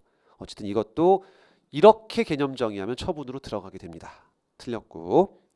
자, 다음 2번 선지는 그래도 좀 공부하실 필요가 있어요. 어제 우리가 처음으로 행정행위의 종류를 학술적으로 구분을 했었는데 일단 행정행위가 둘로 구분됐던 거 기억하실까요? 법률행위적 행정행위라는 것과 준법률행위적으로 구분이 됐었고 이건 암기를 해두셔야 돼요. 준법률행위에는 확통수공 네 가지가 있었고 얘네의 공통점은 우리가 대통령 당선인 결정 예시로 봤죠. 그 당선인에게 여러 가지 법적 권한을 부여하는 건 중선위가 결정한다. 법에 정해져 있다. 법에 정해져 있기 때문에 행정청에 무엇을 요소로 하지 않고 의사표시를 요소로 하지 않고 처분의 모든 효과가 법에 다 정해져 있다. 인 반면 법률행위는 의사표시가 들어가 있고 어떤 처분 어떻게 네가 어느 주소지에 어떤 건물 몇 층짜리 짓게 해줄지가 법에 정해져 있을까요? 처분에 따라 결정될까요? 처분에 따라 결정되는 거기 때문에 그 효과가 행정청의한 의사에 따라 결정되게 되는 거고 이 뒤에 두 개가 또 어떻게 나눠졌는지 기억하실까요? 다시 복습. 명령적 행위와 형성적 행위로 나누어졌었고 명령적 행위 앞글자 따서 할게요. 하면허, 하명면제허가 형성적 행위 3개 특인대, 특허 인가 대리죠. 그러니까 일단 허가든 특허든 둘 다 명령 행성적 행위라는 점에선 다르지만 어떤 행위? 법률행위적 행정행위이므로 의사표시를 요소로 한다는 점은 공통되는 게 맞아요. 지만 뒤에가 틀렸습니다. 내가 신청도 안 했는데 너 그냥 택시 면허 가져라 라고 한다든지 나 신청한 적도 없는데 귀화시켜줄게 같은 신청 없는 특허는 있을 수가 없습니다. 반드시 특허는 신청을 전제로 하는 행위라고 해요. 반면에 강학상 내용이긴 하지만 여러분 코로나 한참 심했을 때 우리가 4인 이상 모임 금지 같은 오랜만에 쓰는 표현이네요. 집합 금지 명령을 받았었죠. 전 국민을 대상으로 하는 일반 처분이고 근데 코로나 괜찮아지니까 이 명령을 어떻게 해줬죠? 해제해줬죠. 그럼 집합 금지 명령의 해제는 법적 성격이 어떻게 처리될 수 있을까요? 원래 우리는 모일 수 없었는데 특별히 모이게 해주는 건가요? 원래 모일 수 있었는데 코로나 예방을 위해 잠깐 못 모이게 했다 풀어주는 건가요? 후자. 이게 바로 뭐죠? 허가예요. 그럼 집합금지 명령 해제는 누군가 신청해서 해준 거다가 아니라 그냥 해주는 겁니다. 바로 이론적인 내용이지만 허가는 꼭 신청이 있어야 나간다가 아니다인 거예요. 이론적으로는. 그래서 뒤에가 틀린 겁니다. 다시 말씀드리지만 다시는 안 나올 문제이니까 가볍게 들으셔도 되는데 처음이자 마지막으로 한번 자세히 설명드리는 거예요. 다만 얘는 잘 기억하셔야 돼요. 얘는 최근에도 나왔습니다. 이 행정행위 종류는. 그래서 길게 써있지만 결론, 허가는 뭘 꼭 필수적으로 요구하진 않는다. 신청을 꼭 요구하진 않는다라는 게 이론적인 내용이에요. 다음 3번도 이게 더더욱 안 나오는 내용인데 공정력 개념이 뭔지 기억하시나요? 우리 다음 주 주제기도 해요. 이거 처분이 위법하지만 설령 위법할지라도 중대 명백한 하자가 있어서 무효가 아닌 한 행정법원 등 권한 있는 기관이 취소해주기 전까지는 이거 반드시 무엇으로 봐야 된다? 유효로 봐야 되지. 개소지만 아무나 이거 무효다라고 주장할 수 없다. 왜 그런 공정력을 인정해 주나요? 처분은 공권력이 발동된 행정작용이고 공권력의 가호, 교과서적 표현, 법적 안정성을 위해서 아무나 이걸 무효로 보지 못한다 라고 하는 것이 공정력의 근거인 법적 안정성이에요. 근데 이제 또 일부 교수님들은 공정력과 구분되는 구성요건적 효력이라는 걸 주장을 하시고 판례가 받아들인 이론은 아니기 때문에 그냥 여기서만 한번 보시면 되는 건데 역시 정말 이 그지 같은 문제 때문에 시간을 많이 소모하는 게 짜증나지만 처음이자 마지막이니까 옆에 한번 여러분 여백이 한번 필기를 해보실게요. 자, 판례는 그냥 공정력으로 다 퉁쳐요. 근데 일부 교수님들께서는 구성요건적 효력이라고 공정력과 구분되는 효력을 하나 주장을 하시고 계시고 다행히도 판례는 이걸 안 쓰고 있습니다. 그렇기 때문에 안 나오지만 처음이자 마지막이니까 계속 강조드리지만 자, 공정력은 위법하지만 취소되기 전까지는 누가 이거 유효다라고 주장하지 못하죠. 1번 국민만, 2번 다른 법원 등 모든 어떤 국가기관 포함해서. 후자죠. 민사법원도 이거 위법하지만 취소 사유네. 그럼 유효야 라고밖에 할 수 없고, 즉 국민뿐만이 아니라 모든 국가기관도 공정력의 적용을 받게 됩니다. 개념은 아실 거니까 안 써놓을게요. 개념은 위법하지만 무효가 아니면 무엇이다? 유효다. 이게 공정력이죠. 그럼 누가 이거 유효라고 해야 되냐? 다. 이고 이 공정력이 인정되는 이유는 법적 안정성이에요. 이게 기본적인 통설이자 우리 판례의 태도라면은 새로운 교수님들께서는 공정력의 의미를 좀 축소시키십니다. 야, 공정력은 대국민적 효력밖에 없는 거다. 다른 국가기관을 구속하는 효력은 공정력이라고 이름 붙이지 말고 구성요건적 효력이라고 이름 붙이자라고 별도로 쪼개신 거예요. 짜증나게. 자, 그래서 구성요건적 효력은 누구를 구속하는 힘이다? 국가기관만을 구속하지 국민을 구속하는 건 공정력이다 라고 이 기존의 공정력을 반으로 쪼개신 거예요. 이해가 되시나요? 기존 공정력은 그냥 국민이든 국가기관이든 개기지 마. 다 무효야, 유효야 라고 보는 이론이었다면은 새롭게 주장하는 구성요건적 효력은 공정력을 둘로 나눠서 기존의 공정력은 누구한테만 적용되는 걸로, 국민한테만 적용되는 걸로 해석을 하고, 구성요건적 효력은 누구한테 적용되는 걸로, 모든 국가기관에 대해서만 적용되는 걸로 해석을 하는 거예요. 그리고 이유도 달라요. 공정력은 법적 안정성을 이유로 국민한테 유효로 봐야 되는 힘으로 본다면은 구성요건적 효력은 야, 그래도 권한 없는 민사법원은 행정청이 한 판단을 존중해 줘야 되지 않겠냐? 권력 분립의 원칙상이라는 권력 분립의 원칙, 또는 행정기관 상호 간의 권한 존중 등을 근거로 다른 국가기관들은 설령 위법할지라도 무효가 아닌 처분의 효력을 부인하지 못한다. 이렇게 표현을 하십니다. 그리고 처음이자 마지막으로 드리는 설명이고 앞으로 제 모든 커리에서 단 한 번도 보시게 될 일 없을 거예요. 아예 안 볼 수는 없으니까 본 거고, 판례가 취하는 태도가 아니기 때문에 그냥 여러분은 기존의 왼쪽만 기억하시면 충분하시긴 해요. 다만 그냥 한 번만 본 거예요. 자, 그럼 3번 가볼게요. 그래서 구성요건적 효력의 근거는 법적 안정성이 아니고 뭐로 보신다? 행정기관 상호 간의 권한 존중 내지 권력 분립을 근거로 본다는 점에서 틀렸다. 진짜 이거 세게 말해야 돼요. 족 같은 문제죠, 진짜 이거. 거지 같은 문제예요, 진짜로. 이거 욕을 안 할 수가 없고 이게 시간 뺏기는 것도 좀 아까운데 처음이자 마지막으로 진짜 보는 겁니다. 그다음 4번도 투머치 강압적인 내용인데 행정행위는 교과서적으로 제가 교수님의 표현을 써볼게요.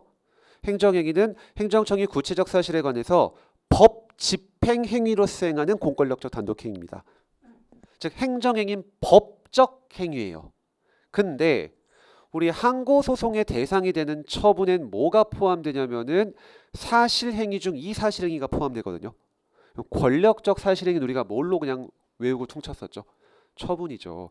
결과적으로 행소법에서 말하는 처분에는 법적 행위의 성질을 갖는 행정행위가 있고 그것뿐만이 아니라 사실행위 중 어떤 사실행위가 더 들어간다? 권력적 사실행위가 더 들어가게 됩니다. 이런 걸 이원설이라고 하고 통설적 견해인데 어쨌든 학설이에요. 그럼 결론적으로 학술적 행정행위의 개념과 행소법상 처분 개념 중 누가 더 크다? 처분이 더 크죠. 권력적 사실행위가 포함되니까. 그래서 맞게 쓰인 건데 정말 안 나올 주제니까 여러분 길게 설명드렸지만 기억하실 내용은 우리가 1번 선지 보면서 그렸던 체계, 2번 선지 보면서 그렸던 체계, 3번은 그냥 공정력 복습하는 걸로 퉁, 그 다음 4번은 권력적 사실행위도 뭐다? 처분이다. 요 정도 정리하시면 돼요. 나머지 것들은 정말 투머치 하시고 우리 제 모든 수험 커리는 이딴 식의 강학적인 내용들은 다 철저하게 배제시키죠. 공부는 겁나게 힘든데 시험에는 안 나오니까 이런 거 공부하시면 안 됩니다, 여러분. 딱 그냥 문제 나왔길래 한 번만 본 거예요. 그리고 다음 문제도 좀 거지 같은 판단 여지라는 게 나오는데 이건 조금 더 간단한 거지만 시간이 벌써 이거 하느라 13분을 써먹었네, 젠장. 자, 10분 쉬었다가 Swagger down the street with your red lips and funky beat. You better hold your head up to the sky. I'm gonna roll with you till the day I die.